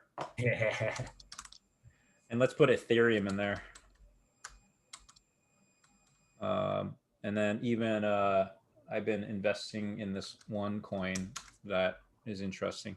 So you can see sometimes when you punch these in, it's hard to see, you know, because one has so much volume, right? And you know, I'm happy to pull this out, but I do want to show you something else. So there's a couple other things in this tool that you should, and this is all free again. This is Google search, like web search, but they also have a database for their images, their news, their shopping, and their YouTube. Sometimes this changes. What I mean is BTS or Blackpink. So I'm trying to teach Mick how to become a K-pop fanatic. You know, but you know, you can see BTS like went crazy here starting around April 2014. Blackpink, surprisingly, is not as high. So anybody, if you're not familiar with this, BTS is the #1 K-pop band out of South Korea. Blackpink is #2. And I don't know why I'm talking about AV here, so I got to pull that out. Let's see if that allows us to separate this out. I mean, we could do this all day, I'm sure. But the point is that you can see at least comparatively, it's different. Now, do note this is YouTube search. Let's switch it back to web search. A little bit different. It's a little higher volume with Blackpink. So do note that feature's in here, and you can play with. I mean, if you want to start a YouTube, YouTuber career, so Nada, maybe your son and daughter. I know a lot of kids want to become YouTubers. This is one of the few places that you can actually figure out YouTube volume. There is another tool called the Reach Planner, which you have to apply for. But you know, with this tool, at least you can kind of figure out what's going on with YouTube. All right, so back to the keyword research though, just wanted to make sure that you know, just literally leverage the heck out of this, because the next step should be is once you kind of figure out your targets, you should grab the keyword, whatever it may be, and then you should literally do the search. And then once you do the search in your local area, you should start to study what is showing up. So like this particular page is a reference page. It's part commercial. So Mickey, you know, if your ads are not performing, it might be partly because they're at the top of the funnel. So if you guys don't know top of the funnel, we have to think about consumers from a perspective of it. They're going down this path, right? And until they get to the transaction or the actual time where they call you or actually send you a form, it's not until the bottom of the funnel, right? So at the top of the funnel, they're just still researching, trying to understand. There's a study done by Google. I can't remember what it was. Google 900 touch points shopping for cars. I don't know if that will get it. Yeah. People spend 900 times on average, or at least, sorry, not on average. This study showed how one woman literally went through 900 different touch points on the web. Wow. You know, just to get to her vehicle. Which car is best? Is it right for me? Can I afford it? Where should I buy it? Am I getting a deal? And then finally, Stacy bought it. She did 139 searches, 14 YouTube videos, 89 images, 69 dealer interactions. Like she called you, Mickey, 69 times just to buy that one silly vehicle, right? Kept her on the phone the whole time. I bet you. And 186 manufacturer interactions. I have no idea why Stacy's doing this. Maybe she's not our customer. She might not be. She might not be, because I know you take care of people really well. But she explored 14 brands. That's a lot. and she's considered 6, and she finally decided between 2. This seems like the headache customer that some of us may be ourselves, but that's a huge wide funnel. That's very unusual, isn't it? yeah, so I would not argue the typical customer is this way, but it goes to show how important digital can be, right? That people are doing all this activity, whether it's through SEO or through social or through email and all that other stuff. And so I just want you guys to know what kind of volume exists out there so that you can kind of start to understand where to attack them. Now, the next thing I wanted to show you real quickly, so you have a quick win here today, is how to do 2 things. One is, okay, so I said, let me just quiz you all. What are the 2 C's of SEO again? Oh, content and credibility. Very good. Mickey gets an A. So in terms of content, I'm just going to show you an example. So some of you may have heard this example before, but hopefully it really resonates today. So if you don't know what the SSAT is, it's a test to get into the top boarding schools. So the top boarding school in the country is probably Andover. It's in Massachusetts. And if you go to Andover, there's a high probability you'll probably get to a good university, and hopefully life will be all good. Well, I had the fortune of learning this test and teaching this test and still do to this day. And this exam is not easy. I will bet you everybody on this call will probably not get a 99 percentile, even though it's a test designed for middle school or elementary school age kids. And I will test you right now. Who knows what a nosegay is? I don't know. And no one Google it. What's a nosegay? Yeah, no. Nosegay. You will need to know this. So these kids are tested on vocabulary like this all the time. So, but intuitively, what nosegay is, what makes your nose gay? A bouquet of flowers. That's what a nosegay is. So these kids have to know these terms because they're in literature, and this test is not easy. Now, so when I was thinking through, like, how can I actually, get in front of a parent or even a kid who wants me to help their kid? So I thought, they're trying to get into these top 25 boarding schools, which I studied years ago, and I ranked and figured out by basically searching for all of these. And I designed my own ranking system. And then basically, I knew that Phillips Andover was #1. And so then I was thinking, what do they want to do in order to get in front of, or rather get into that school? They probably want to know Andover's scores. So they want to know, what does it take to get into Andover with the SSAT? And so at the time, this was #1, this was #2, this was #3 for this search. And I went inside of here and I looked at the data and I was like, is this answering the question, what is the score to get into the school? And to me, it was like, it gets there, but it's not perfect. Then I went into the second result and then I started reading through these. And I was like, they're actually saying the scores, but they're doing it in different answers. And then after basically taking all this information, and I pulled a little bit from here, I put it all into this answer here.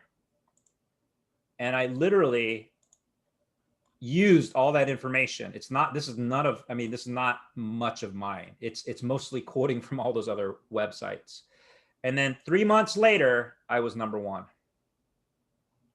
So the point here is use a little of your intuition. Obviously look at some keyword data to support it. But if the SERP or the search engine results page does not answer your question, if you feel like these answers are not, answering your question, go and build it, because there's a chance that it will show up. All right. My intuition was right. And so right now for that site, we get about, let's see here. Sorry, 8,165 clicks every 3 months, just from some of those blog posts. Here it is, the search results. So average SSAT score for Phillips Andover is the #1 search. I also build out a couple blog posts for interview questions and percentile charts. And literally if you look back at all the history of this particular site, you can see it's seasonal. So basically when the test occurs, it does this, and then now it's doing this, and it'll probably continue to grow. And that was just a few blog posts. You can see 1, 2, 3, 4, 5, 6 blog posts. A 7th one down here is generating most of that traffic. And again, it's all free. It's all free. Okay. So I'm going to be very basic with that here today. That's one strategy when it comes to content. Any questions? Can I ask you a question? Yeah. So as you said, we could probably use the keywords and create our own blog post to do it. We were recently featured in some of the prominent news, SF Gate, Chronicles, or certain press. Yep. Now, what's the best way to utilize our article to bring in traffic to our website? Do you think we should just copy and paste their content and then reference to their original article and sort of have those article kind of bring in more traffic to the website? So first off, the fact that you have it is a great thing for SEO. Do you know why? I think it boosts the credibility. Very good. Backlink. But then the problem is they didn't link us. They just mentioned about us on an article. So that was a little bit, Yeah. So there's two things you want. One is a backlink, but the second thing is what you got is a citation. Okay. So the fact that you're getting a citation is still a good thing, though, because your brand is building on the web. Right. And so it's not a horrible thing. Now, can you be a little bit more strategic about it in the future? Sure. But you're not going to have a lot of success with trying to convince journalists to write a piece that benefits you with SEO. All right. But with that said, can you leverage services like this? Help a reporter out? Maybe. And in some of these cases, you can kind of convince them to do it. All right. My point here is that just keep on getting that press. Okay. That's going to help. Now, is there a proper way? I can't give you the best answer right now, but what I can tell you is you would just probably want to grab some of the sites and I'm happy to work with you, young one, and then share it with everybody else if anybody's interested. We would just go and research the companies who get a lot of traffic from their press page.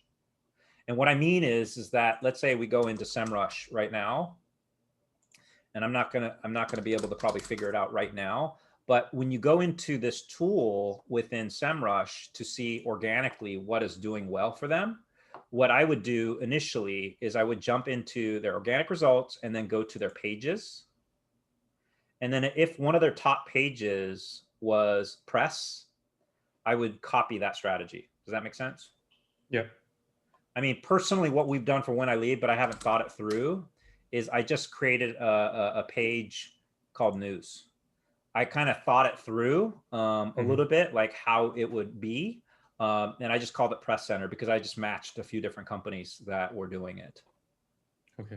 But and then when you do that, do you recommend this on actually copying their content to our website so that it could actually have more? It could help. It could help. Okay. So having lots and lots of words on your website could help. But remember, the other thing that we're trying to do with SEO is we're trying to give consumers a good experience, right? So if they land on that page and there's just a bunch of text that doesn't make sense, then they're not going to engage with that page. And one thing that Google is truly doing is they're measuring how much time people are actually spending on that page. Okay. So it's a great question. I think it's a thing that we should probably think about maybe together and dive a little bit deeper, if that makes sense. Okay, thank you. Yeah, no problem. Sorry if I don't give you the exact answer. Oh, no. Because I made a news section and then I just kind of copy and pasted the content, hoping that the content in that would also provide some more of a exposure to the keywords. Yeah. But I wasn't sure if I should do that because it's just copying content from other press articles. Well, with that example that I showed you guys here, again, this is duplicate content. It's just done in a different way. Right. Because what I did is when I wrote it, what SSAT scores can you get into Phillips Andover Academy? I answered it, and then I started talking about it, and then I answered it again. I put these in header tags, by the way. So if you guys don't know what header tags are, think of an essay in a, you know, structure, and it's like, you know, like title, subtitle, subtitle. But in you know, SEO terms, it's like H1, H2, H3. And I put some of those keywords inside of there, which gave Google signals that this page is about, you know, SSAT scores for Phyllis Andover. And if you reference these articles or links and then create a backlink of other websites, does that actually help the credibility of this particular blog itself? Yeah, so there's arguments that you don't want to link out as much as you want to get linked in. Okay. But what the other argument is that Google's also reading whether or not you're sending people to the most appropriate websites or resources online, right? So if you send out to really, really high authority websites, then I would say it's okay. But if you're sending out traffic or you're sending out links to really bad sites, that's not a good thing. Got it. And then, yep. I'm seeing you're doing like the bolding letters and caps and things like that. That doesn't help with the search necessarily. It's just for people's eyes to see, right? Yeah, it's a combination. It's both for experience and also some of these are actually H1 tags or H2 or header tags. So some of these, if you do a source check on it, if you look H2, you'll see Phillips Academy, right? Or you'll see SSAT scores. So let's see that SSAT score. Yeah, so I'm relatively strategic in that way, is that I'm doing it for both. Gotcha. But one real quick thing, just for strategy reasons, interlink your pages as much as possible. Use the Wikipedia strategy, which is basically this. So I don't know if you all know, but I kind of said it or showed it briefly, or maybe I skipped over it really quickly. But these are the top organically friendly websites in the world. Wikipedia is #1. Amazon's the top commercial website. But if you go to Wikipedia and you search for any topic like, I don't know, face masks, a mask for the face, we all know this. There's plenty of interlinking inside of Wikipedia, because what this is doing is it's signaling to Google, these are the pages that represent those keywords. Does that make sense? So you should be doing this in your site. This is one of the easiest things, or rather one of the best things probably for you to take advantage of. Okay. You mean put that linked keyword that points to another page in our own website, not necessarily sending it out to another source. That's you don't recommend I put that keyword with the Wikipedia link to it, right? Well, once in a while it's okay, but it's best to keep people on your site, right? Mm-hmm. You don't want, I mean, the other disadvantage of linking out is you send them away and you might not ever see them ever again. Yeah, they get lost. Yeah, so you don't want to do it for that reason, right? You only do it in situations, but if you're gonna link out, make sure it opens up into a new browser. You know, it creates a new instance. Don't replace the that page. Mm-hmm. So that would be my recommendation.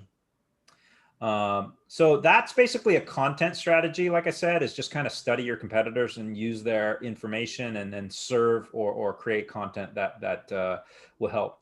Now I'm going to show you a credibility strategy, which is pretty basic. We can get into more advanced ones later, but who has a business that has competitors, who has a website, who has competitors here? Tell me those competitors and I will show you the strategy. Anybody? Vistaprint. Vistaprint. Okay. So when you search a different competitor's brand, their top website links will show up. So their website obviously is #1, but you'll start to see Wikipedia, Facebook, LinkedIn, Instagram. These are obvious, right? But as you get deeper and deeper, you'll start to see that they're on other websites. And these websites are where you should be.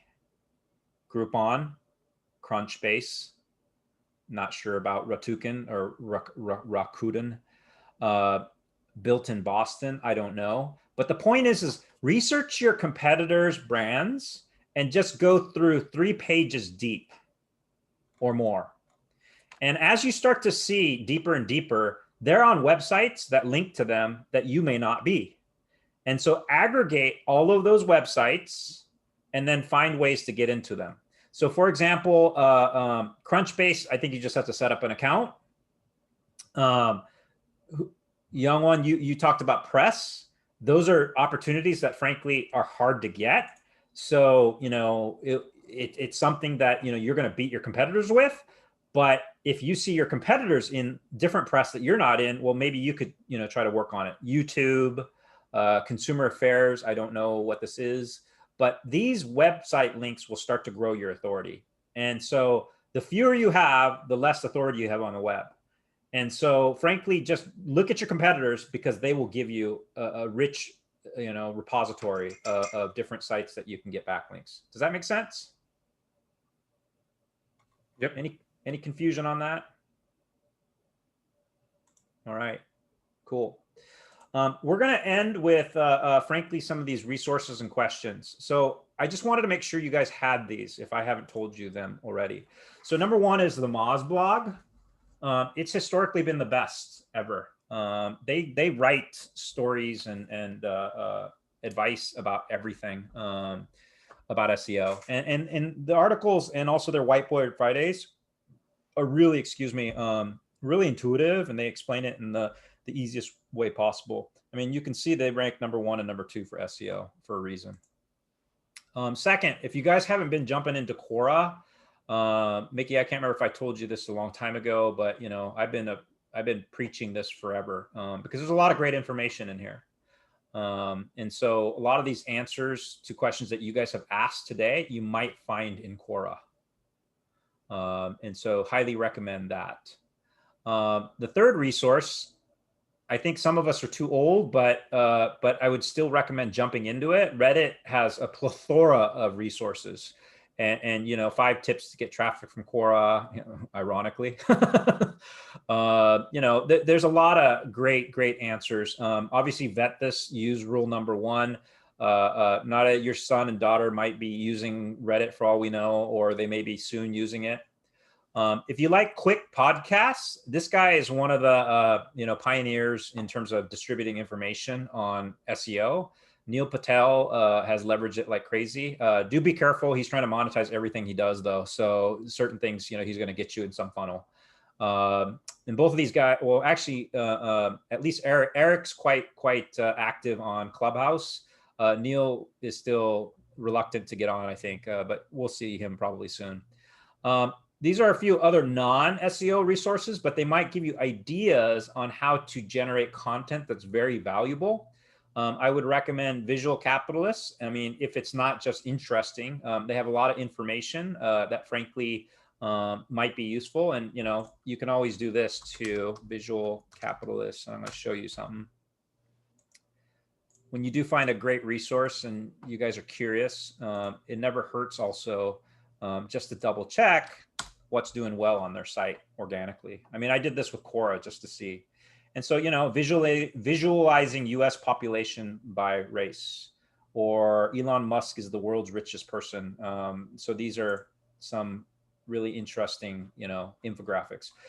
This was a strategy to get backlinks or build your credibility historically, because when you build utility, and I would argue that's what we're all doing, is we're just delivering value. The more value you present on the web, the higher the chance your website will do well.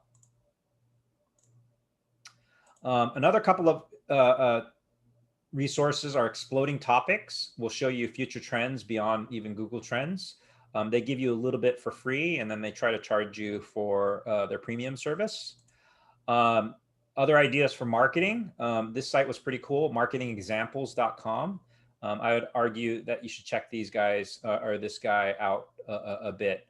Probably will help you, generate more ideas. So that is it for just a primer today. I'm sorry I did a lot of talking, But I would just like to leave the last 15 minutes or so for questions, and we can dive in to anything you all want, or you can leave. It's up to you. Again, this is your time today. Anybody? Is this too much for one session? Hey, Brandon. Uh-huh. What can we do for you? As I spit out food. Thank you, Zach. Honestly, I've been asked that question like maybe a little too much for the last 2 months, and I always have the same answer. I don't know yet, but I will. Oh, sorry. Okay, one answer. If you guys really enjoyed this, and I hate to even ask, but it is a part of the SEO, like we talked about at the beginning. Just search my brand. You'll see in the reviews, and you can add a review. Give me one. It's my name. Yeah, exactly. Joshua, could you tell your story? Yeah, definitely. So I joined Clubhouse and had no clue what the app was in a website design community on Facebook. They were like, join Clubhouse. First room I joined was Brandon talking. And it was on SEO. And I'm like, oh, great, I need to learn SEO. And I had a page for a company that I'm working for called All Out Drilling, or All Out Water Well Services and Drilling Ltd. Yeah, we're going to rebrand eventually, but All Out Drilling. We were ranking on the 3rd or 4th for organic when you type in something like water well drilling. And Brandon was mentioning title tags and how we should be titling our pages. So I went in, and while he's talking about this, I went and retitled our primary page, like our homepage. And it was labeled something like All Out Drilling, and then the line, I forget what he called it, but space, line, and then like Saskatchewan, and then something about experienced well drillers or something like that. And I changed it to All Out Drilling, water well drilling in Saskatchewan. And while we were still on the Clubhouse call, about an hour later, I had submitted the index on Google Search Console, and I searched it again, and I was ranking in the 2nd position. So within 2 hours, I had increased my ranking by 1 or 2 spots into that 2nd position, just by making one change to the website. So left him a great review, because that was shocking that in 2 hours I could have that much improvement, I guess. And honestly, the 1st position versus the 2nd versus the 3rd versus the 4th is a significant difference. The 1st position here, let me just show you guys how much of a difference it can be. But thank you, Joshua, and thanks, Zach, for asking. Search Console. Let's go to some data points. So you can see with the SSAT website, I'm getting decent traffic for these boarding school SSAT score keywords. Well, I think I'm in the 1st position for a few of them, and let's see. So can you guys see this Google Sheet? Is that pretty clear? Yep, you're good. So good eye chart. Well, this one says I rank 1st basically for average SAT score for Phillips Andover. So out of 2,595 searches, we get 843 clicks, which is 32%. So it's a 32% click-through rate. Now let's go down the page. So in a 6th position for how to get into Lawrenceville School, we get 7%. So you can see 30% versus 7%. I typically see a lot of times 40-some% or higher for 1st position.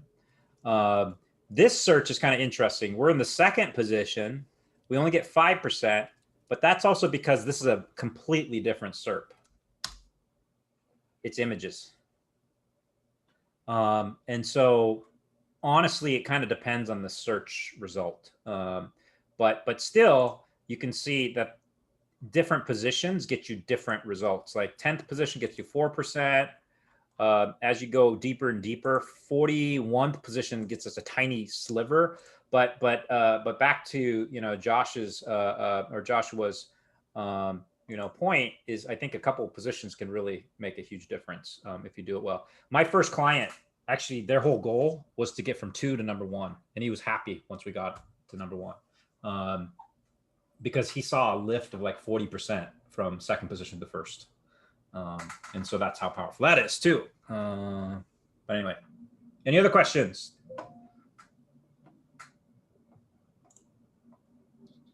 Yeah, I had one. I'm sorry, Ian, could you repeat that?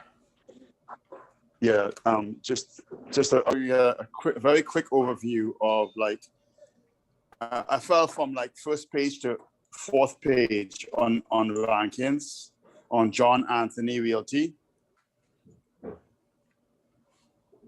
I know I haven't updated much or whatever, but I've got to make some radical shifts.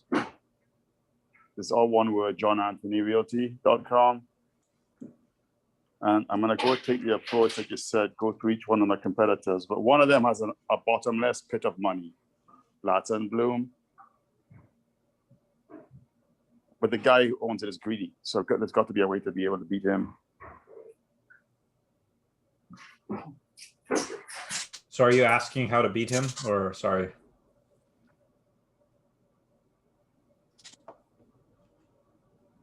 Yeah, basically, at the end of the day, how to beat him or get along, get some of what he's getting. So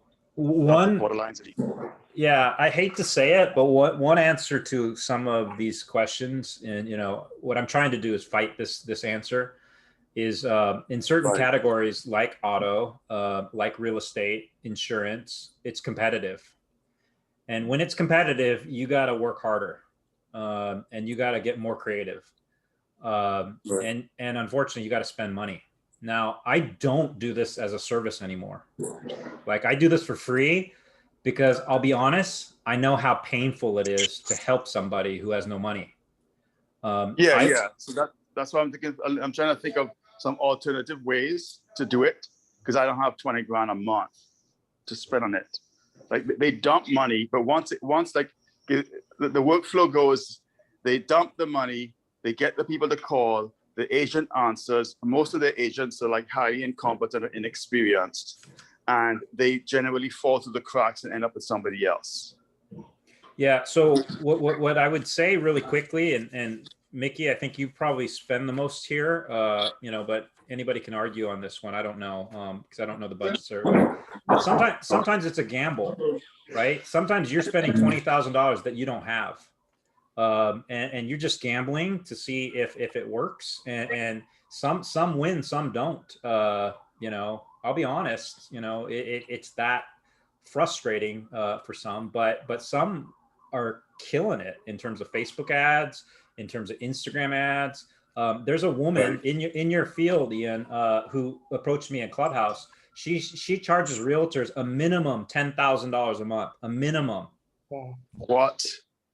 Yeah, and you know what? Her clients love her. Why? Because they're generating like $5-6 million businesses off of her $10,000 a month. And she basically helps them with Instagram and a few social. She doesn't even use SEO. The reason why she reached out to me is because she knew that was a gap in her service. And she was like, oh, could you help me with this? But guess what? I left real estate for a reason, or few reasons. One was I saw the crash. Two, I had a feeling that it would go digital, kind of like what my old boss, Rich Barton, who ran Expedia and decided to build Zillow. Right. And once Zillow jumped into the space, it was like game over, right? And so, and then you have Trulia, you have Redfin, you have all these businesses. So to be honest, I have sympathy for you in the real estate industry. With that said, there are creative ways. I would say move to YouTube. I mean, if I was a realtor today, I would be showing every house I possibly can in video, and I would put their address on everything as long as it didn't violate privacy records. And I would just, literally have every single beautiful home under my YouTube account, because you're going to get lots of people looking at these amazing homes, because that's what people like to do. They like to look at amazing homes. And then eventually, once you get them over, then you can convince them to be a realtor. But there's a lot of other things that you have to be creative. Yeah, thanks. I gotta mute myself. There's a bunch of people here. Yeah. Any other questions? Thank you, Brandon. Of course, Mickey. can we get some image, like what is it? PowerPoint that you use, slides, or the YouTube? Because I remember you gave us a lot of the softwares to check out, but I didn't write it down, and I got kicked out from the Zoom call. Oh, you did? Okay. That's why I joined my husband over here. Got it. Sorry, I didn't see. Didn't have a chance to screenshot or anything. Okay, no worries. You just have to sign up for my e-course and no, I'm just kidding. No, I'll pay. Yeah, and pay $1 million, and you're gonna $1 million. No, do I was so worried, honestly, when I, was creating this all for you, that you guys thought maybe I would try to put you down some funnel or whatever the case may be. But honestly, I built this course last year for 2 friends who are photographers and 1 graduate school student. And then when I was in Clubhouse answering lots of questions, I started thinking, oh, I should probably do this again, maybe. I mean, we still have COVID. These people have a lot of interesting questions, and Mickey is a client, just so you know. He doesn't pay me directly. He pays my day job directly, but he pays them probably too much money. But I try to give Mickey value on the side. Because the other thing I found out about Mickey is he's a caring man. He takes care of every customer, and you don't see this in cars, dealers. He owns the dealership. So, I mean, this is the big man here, right? But he treats everybody just like a friend.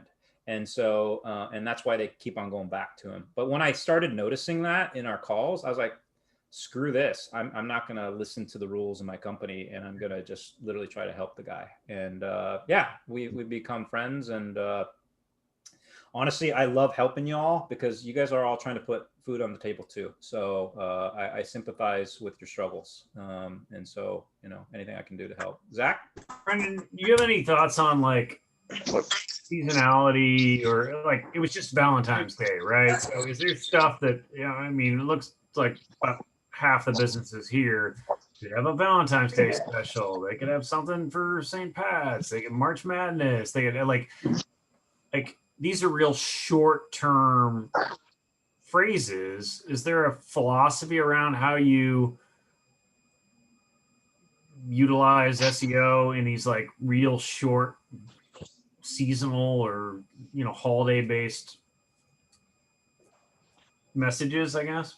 3 strategies. 1 is build out a landing page that's holiday related in some fashion or form that's really cool. Obviously, that's an easy, just idea, but think it through. Look at other examples. One of my biggest strategies is frankly just copying the best, right? So that's why I look at Amazon. That's why I look at all these other sites that are doing it the right way. Look at them for ideas. You'll probably find some ways of doing good holiday stuff. So with the landing, sorry to cut you off. So landing page. So would I have a Valentine's Day page that ran all, I never take it down? Yeah. Okay. Valentine Day's photos, portrait photos or something like that. And just let it run. Sorry. Just make it as compelling as possible, but I can't think of off the top of my head, like why, or what exactly portrait photos has to deal with Valentine's Day, but better than I do. I would just argue, honestly, probably figuring out some idea, but again, use those competitors. Number 2 is pay for ads. Spend $100 for Valentine's Day. In those situations where you're not showing up, at least you can pay for that position, right? And then test them to your landing page. See if your landing page is actually resonating with these people, right? You can see from that result by paying for those ads whether or not that page even sucks or not, or is really compelling, right? So like on a landing page, the landing page is directing back to the rest of my site, but the rest of my site isn't sending you ever to my landing page, correct? Well, the landing page is a sub page in your site. But like, if I had a Valentine's Day page and it's just hanging out here in outer space and it kicks you back into frozen photo weddings or, whatever, or like on the improv side, it's like Valentine's Day date ideas, right? And it kicks you back over the main site. But the main site would never kick you out to the Valentine's Day page, correct? It could if you had a drop-down menu item on your homepage that said holidays or something like that. But like Mickey could do a page for like Valentine's Day surprises or something, right? Like some idea page, and it just hang out there forever. And when someone searches for it, it would kick back to his main site, right? Yeah, no, it's a sub page. He has all his pages under a menu. Oh, and it's on there all the time. All the time. Huh. Okay. I mean, do you want to see his site? Does anyone else want to go down this rabbit hole, or you want to? Yeah, I'm curious about that too. Okay, yeah, I'm good with it. If normally, what I know about landing page is we have ad, and then people click on it, and that's where we collect people's email address, and then that goes to sale channels. So yeah, I'm curious to see it. So H&H Chevrolet is he's using the structure that I highlighted, right? Because that's how I built it. And then I think over time we decided to do more online stuff. And so now the title is basically buy online. We have some of the different geos that he's targeting in his local area in the meta description to make sure it's not too redundant.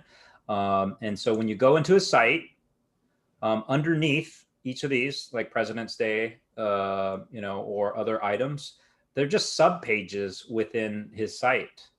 And so, this ideally shows up for President's Day searches. So hopefully, right, but next month, is he going to want to have that there? I mean, no. So we pull this off. Oh. So you're rotating that menu by yeah. So it still sits on his site, and people don't see it for 11 months out of the year, right? But for around that period of time, he might put it on the navigation menu just so that people can see it.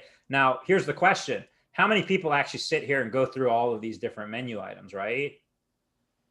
Usually consumers are pretty direct, right? They're looking for the phone number. They're looking for a vehicle. Maybe they want to see a mugshot of Mickey for all I know, right? But they are pretty direct. But like, Mickey, did you do a Black Friday sale or something? And then that was a menu item during that window? It would have been, yeah. We didn't call it that this year, but we called it like, Cyber Month or something. Gotcha. I sorry, I get it. But but we do like President's Day thing, and then we had something to do in October with breast cancer. And we're always trying to tie into something. Gotcha. Yeah. And if you had mining your competition and kind of going and finding somebody you're like, wow, that's a great idea, and it's kind of. Brandon helps us with a lot of that. He's very creative, and he'll search out stuff, and he'll tell us, not necessarily the guys north and south of me 10 miles, but sometimes he'll use another market and say, hey, look down here in this market, this dealer's doing this, and it's really working out great. So gotcha. So like one idea that we were talking about on our last call was currently, Mickey, do you mind describing the shortage of vehicles that are coming from GM because of the microchip problem? Well, yeah, we've got multiple problems. It started with 2 months of strike in the fall of 19, which led to 2 months of shutdown. Then we had 4 months of shutdown to COVID. So do the math. Can you imagine whatever product you sell, if you lost production for 6 months? And this is all across the country. So we are out of inventory. We normally have 40 trucks out here. Today we have 1. And by Monday, we're going to have 0. And it's like our lifeline. And we have none. And we have no Suburbans. We have no Tahoes. We have 1 Blazer. We have 1 Colorado. Normally we have 5, 6, 8, or 10 of all those products. So our shelves are empty. And so Brandon actually thought up this idea and suggested it. And I thought, absolutely a home run. Let's go with it. Let's just confront that and tell the public, hey, by the way, our shelves are bare. It's okay. Come on in. We'll special order you something. And I'm thinking for the time being, that's the only way we're going to do it. And what happens, everybody special order and product. As soon as it hits the ground, it gets delivered. So people never see a buildup of inventory. It's like if you only had 1 brew, you make 1 brew at a time and you put it on the shelf. You had 1 roll of film at a time and you used it all up for your last client. What are you going to do? Or I know in real estate markets are tight. And, if you only have a couple houses to sell, they're going quick. But you just say, hey, you better give us a call. We're going to sell it quick. So I liked his idea. So he's building a page for us to confront that. And let's just talk about it. We'll probably keep that up for a couple of months because this is not a short-term problem. Yeah, so the goal is, honestly, I mean, Zach, seasonally or even, event based, right? You build pages around that topic, and shockingly, a lot of people are lazy and they don't, or not creative enough. They don't build these pages. And so you end up winning because you're the only page that exists, or you're one of the few pages that exists. And then when they land on your page from a search, then they'll see your page within your site, and then they're curious, like, what the hell is this photo or a frozen photo thing? And then they get to your main services, and then they're like, oh, okay, I like this guy. You know what I mean? Well, and I'm thinking that the improv theater, which has some real, there's some seasonal shows that they do, and there's some theme stuff that I think they could do something like that and really get some lift.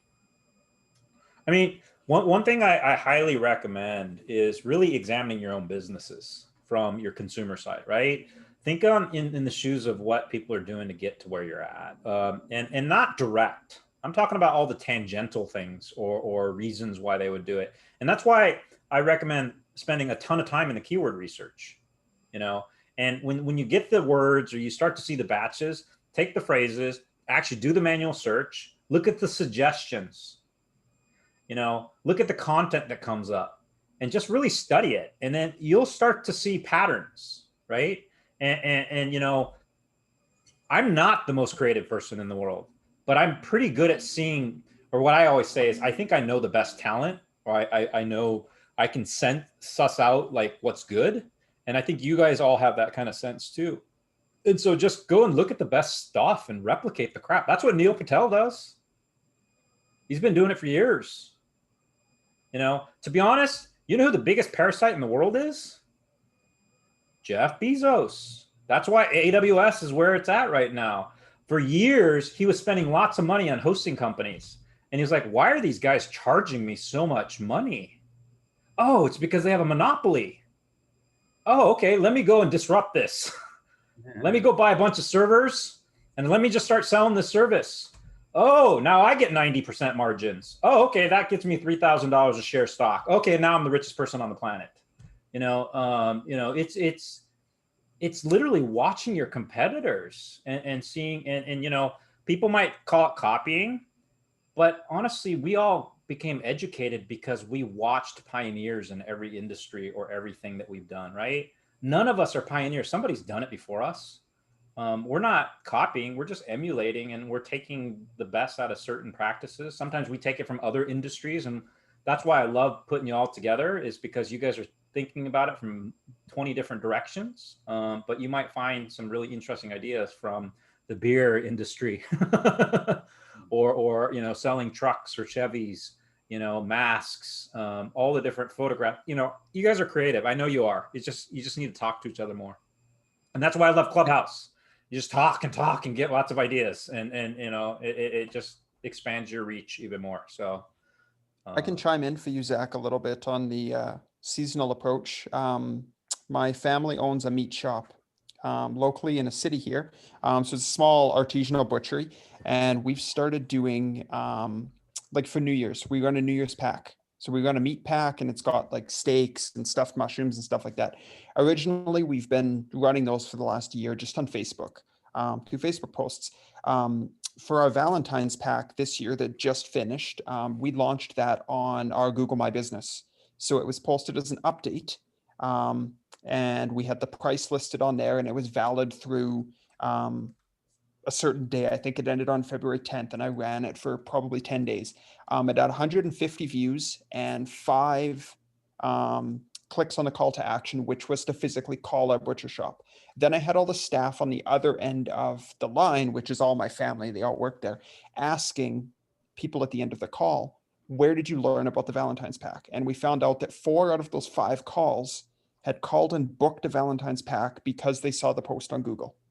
So they saw our picture that had the meat pack in it, and then they engaged with the call to action, called us, and booked that pack. So that's something, if you were going to be running seasonal sort of photography bundles, you could be, if you had a Google My Business page, running those promotions right on Google. And like, I've only tried it once now, but I mean, we did get 5 or 4, I guess, people booked, and we were able to translate that back and know that that conversion came right from Google. So I'll be trying it out for the rest of the year and seeing if it's actually making good conversions. And all it meant was I took our Facebook post, dropped it onto Google. It took me 10 minutes and it seemed to do pretty good.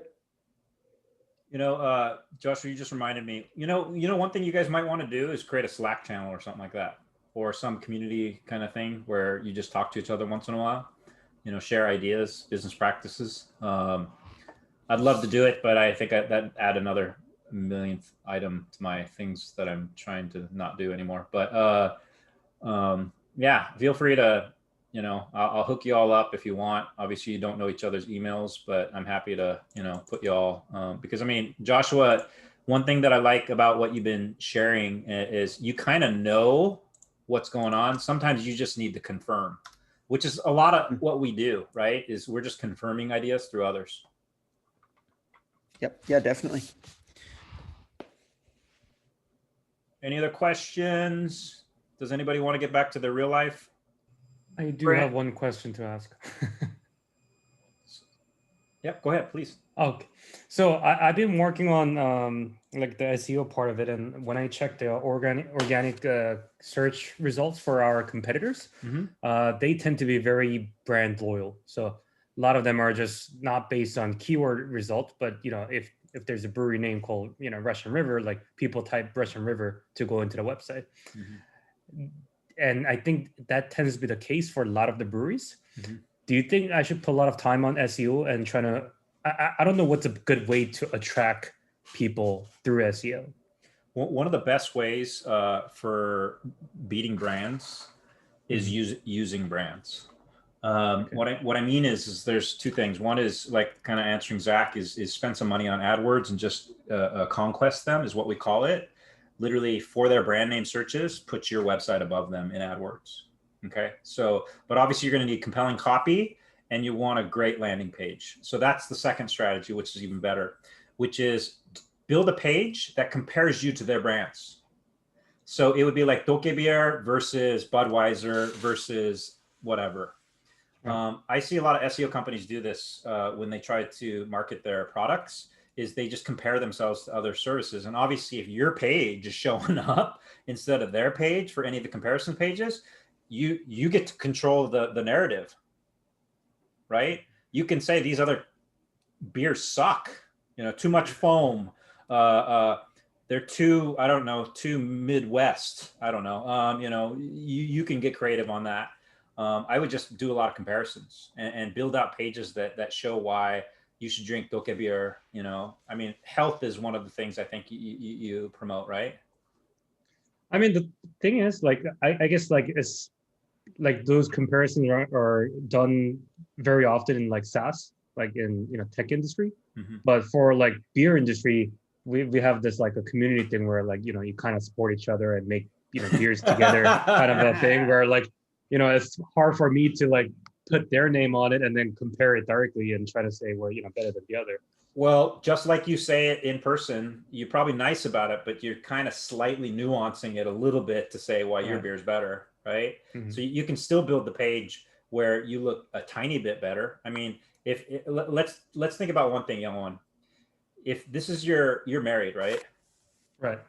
So when you were trying to get your wife and your best friend liked your wife too, you know, you probably didn't give him, you know, too many props. You probably gave him a little bit of props, but you probably are like, but, you know, and I would do the same exact thing in that page. Because this is your livelihood, man, right? So when it comes to your kids' futures, you got to do something a little bit better. So I mean, I hear you on the culture, and that's why I think everybody loves you on Clubhouse. That's what I see every time we go into a room. It's like, oh, young one, you know, and, you know, keep that same ethos and keep that same, you know, whatever. But it doesn't hurt to just say, hey, you know, we like Bud. You don't have to trash Bud, right? You can say they have really nice Clydesdales, you know, or whatever. Okay. Well, may I make a comment? Young one, what I was thinking as he was talking, rather than Budweiser, because who likes that stuff? but maybe something like Fat Tire Yeah. Or maybe what's up in Boston? Sam Adams. Yeah, yeah. You know, all that stuff. I mean, isn't Sam Adams brewed by Schlitz or something like that? But Fat Tire is a Western beer, and it's a respected beer. But rather than just kind of talking about your competitors, who you're buddies with, maybe talk about some of the bigger gorillas out there. Yeah. Okay. Sounds That's good. so Yeah, thank you for the interesting. advice. So that's so interesting. You can talk about other big brand name on Google or things, because on Amazon, we have to be very careful mentioning somebody else's trademark. For example, like some people get shut down because of some mistake in their comments about, like in their description, it's compatible with the iPhone, and then they get shut. I mean, they have to say compatible with iPhone if they say in different way, and then use the trademark, because a lot of people are searching iPhone or iPhone cable and things like that. So it's very, very tricky. It's like a minefield. We have to be very careful what we say about trademark and copyright. But it seems like Google Ads and that space is a little bit more generous with copyright. Because it's your own home web page, so you could probably build your own web page and compare other products, and then direct the link to your Amazon site. Or when you do Google Ads, like, is there a lot of restriction about using somebody else's brand name, or can you? Gambling, sex, what else? Some of the phrases that we looked up today, masks, seem to have some issues. But it's, one thing that I would really highly recommend, I know you've been asking a few times, and I'm sorry if I didn't always get back to you right away, but is I would not rely on Amazon. I know it's a big opportunity. Yes, that's why I'm here. Yeah, that's why we build business solely on Amazon. So this year our top priority is to build a Shopify. Start building we hire someone to build it starting tomorrow. So they're gonna build it, and then we're gonna SEO optimize it. But as I told you, my struggle is like there's all these services that's approaching us, and I don't know what's real and what is necessary and what is not. So I'm trying to educate my husband and I, like, which service do we need, or is it something my son can do, click things like that. So like this has been really, really helpful. I'm looking forward to more classes like that. You remember my number one rule, right? For my students. Don't trust your teacher. Yeah. So 8 a.m. on, thank you, young one. 8 a.m. on Tuesdays, there's another SEO weekly thing that I'm a part of with 3 other people with 3 other voices. I will tell you that those 3 other voices are really amazing. So one of them's Jonathan Lee. I was blown away. So I was the de facto SEO in the Marketing Mondays room that occurs on Monday at 12. But once Jonathan came up, I literally stepped aside because I was like, oh, this guy really knows his stuff. And he's done more enterprise than I have. I haven't done as much enterprise as he has. I don't think it's that complicated, but he has actual enterprise means business to business. So yeah. Were you able to read my mouth? Yeah, I read your mouth to your husband. So anyway, but basically, we're talking about like doing SEO for Reddit, or doing SEO for Quora, or doing SEO for Amazon. That's enterprise. So frankly, mine's been mostly small business to mid-sized businesses. So honestly, at the larger scale, it's like, I don't know if I want to call it politics. It's a lot of management. It's like managing SEOs, or it's managing bigger pieces, so that's what they do at the enterprise level. But I mean, he's helped Nissan. So Mick, he used to run Nissan's account, for the OEM level. But he's pretty smart. And then there's a gal by the name of Shelly, and then there's a guy by the name of Robert. So come and listen to their opinions. I'm sure you'll pick up. And it's supposed to be basic. It's supposed to be more, like not advanced, even though it got a little out of hand last week. So hopefully it will help. Yeah. Is it a class, or is it Clubhouse? No. It's a Clubhouse thing again. So I should check out where you are at that time. Well, I am supposed to host or co-host at that time. It's 8 a.m. on Tuesday mornings. I mean, you know, don't feel pressured. It's just more, I just want to make sure you had another resources where, I mean, to be honest, I don't know how long these guys are going to give free advice. I just know personally, I just felt compelled to do it at least one more time. And, you know, like you all saw, I'm planning on doing at least 3 of these sessions. I did 8 last summer, but it kind of depends on how busy this year gets. So I'm committing to 3 for you all. And then beyond 3, we'll see if we all have time, or if I bore the hell out of you and you hate my voice by that point. So we'll see. Hey, I had one question on that. Yeah, so I'm always giving free advice, and like my girlfriend wants to kill me. Stop giving free advice. Yeah, like punched me in the face. Are you on Clubhouse again? Free advice? Because a lot of time people don't listen to what you're saying. But it would be good to have like a fast and furious 30 minutes. This is what we're going to talk about. Have real questions. Bam, bam, bam. And then they come offline. And if they want to send you money to your Cash App, you know, I don't know how viable that is to make it a you know, model. I mean, yeah, the tough thing for charging, in my opinion, is if someone doesn't see the results right away, they typically, you know, are like, well, what did I just pay for, right? And so right. that's the tough thing about SEO, is that my results don't show up until 6 months later. My results typically happen when I've quit or I've left the account. I'm sorry, I can't read your mouth now, Nada, because you guys are. No, I told my son to be quiet. Okay, all right. Anyway, but in all seriousness, that is my struggle. If we want to hire SEO optimizing person or service, but some people say you don't know for 6 months. So how would you know if some service is a good one? It's a word of mouth, and somebody referred to us like, oh, he's really good. That's all we can go by. So that's why this class is so precious, and we're so thankful for your time and energy giving us. Well, make sure that they show you this. You know, if my graph is not looking like this, I know they're failing me. You know what I mean? So I'm proving it to myself, right? You know, this is when we did nothing. You know, we did a little bit of stuff over to the left, and then, you know, frankly, yeah, that's how they should show you. Search Console is number 1. They should be showing you a lift. And then they should start to show you, you know, the phrases and why it's basically showing up. They should show you actually in the page too, right? In the searches. So you can anecdotally search. Mickey does. Mickey looks up his dealership on a regular basis. He asks me on a regular basis. The other reason why I like Mickey is he's not resting on his laurels. He never does.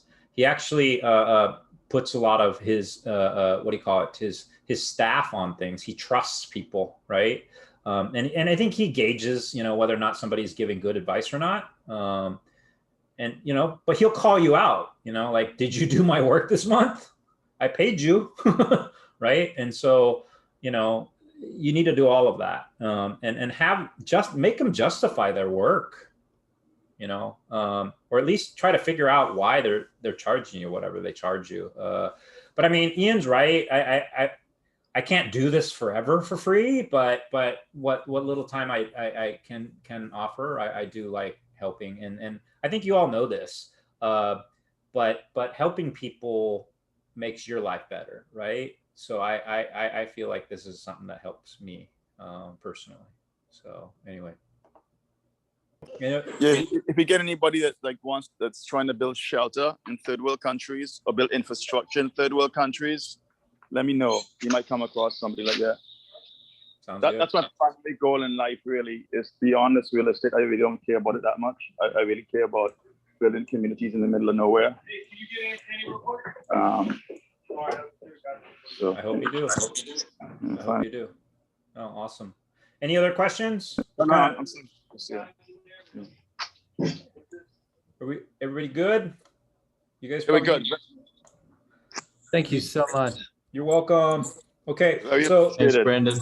Thank you, Brandon. So as a teacher, as a teacher, I always give homework at the end. So your homework, you know, it's not for 2 weeks, is just to send me questions, you know, or also number 2, give me feedback.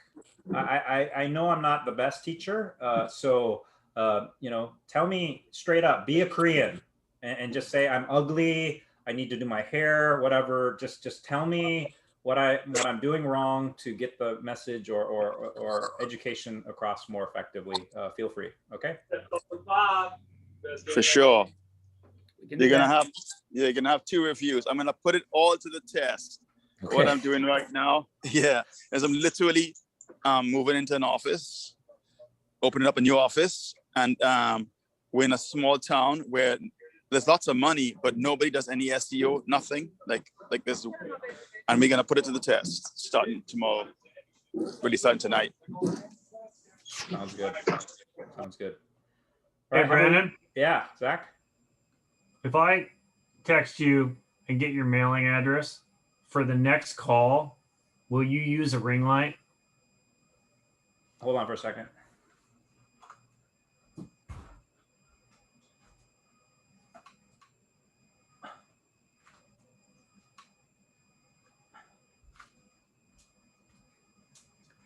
Better? Is that what you want? Is this what it is? Ah, okay. I just, I figure you do a lot of these things. I'm like, come on, man, let's get the right lighting.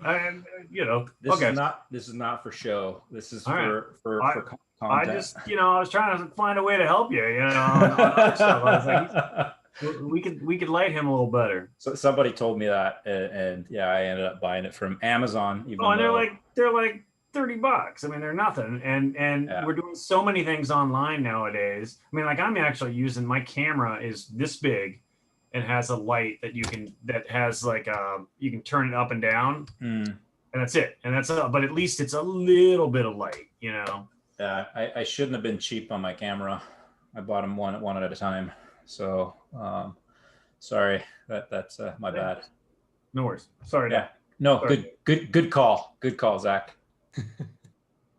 All right, cool. I'll let you guys go. We'll keep on talking forever, I think, if I keep on asking you questions. So have a good weekend. Thank you, Brendan. You're very welcome. All right, take care. Thank you. Yeah. All right. Bye-bye. Bye-bye. Right. You should have been on this. You should have been on this. I'm gonna do it all over again. I'm gonna do it all over again once you get stuff going. All right.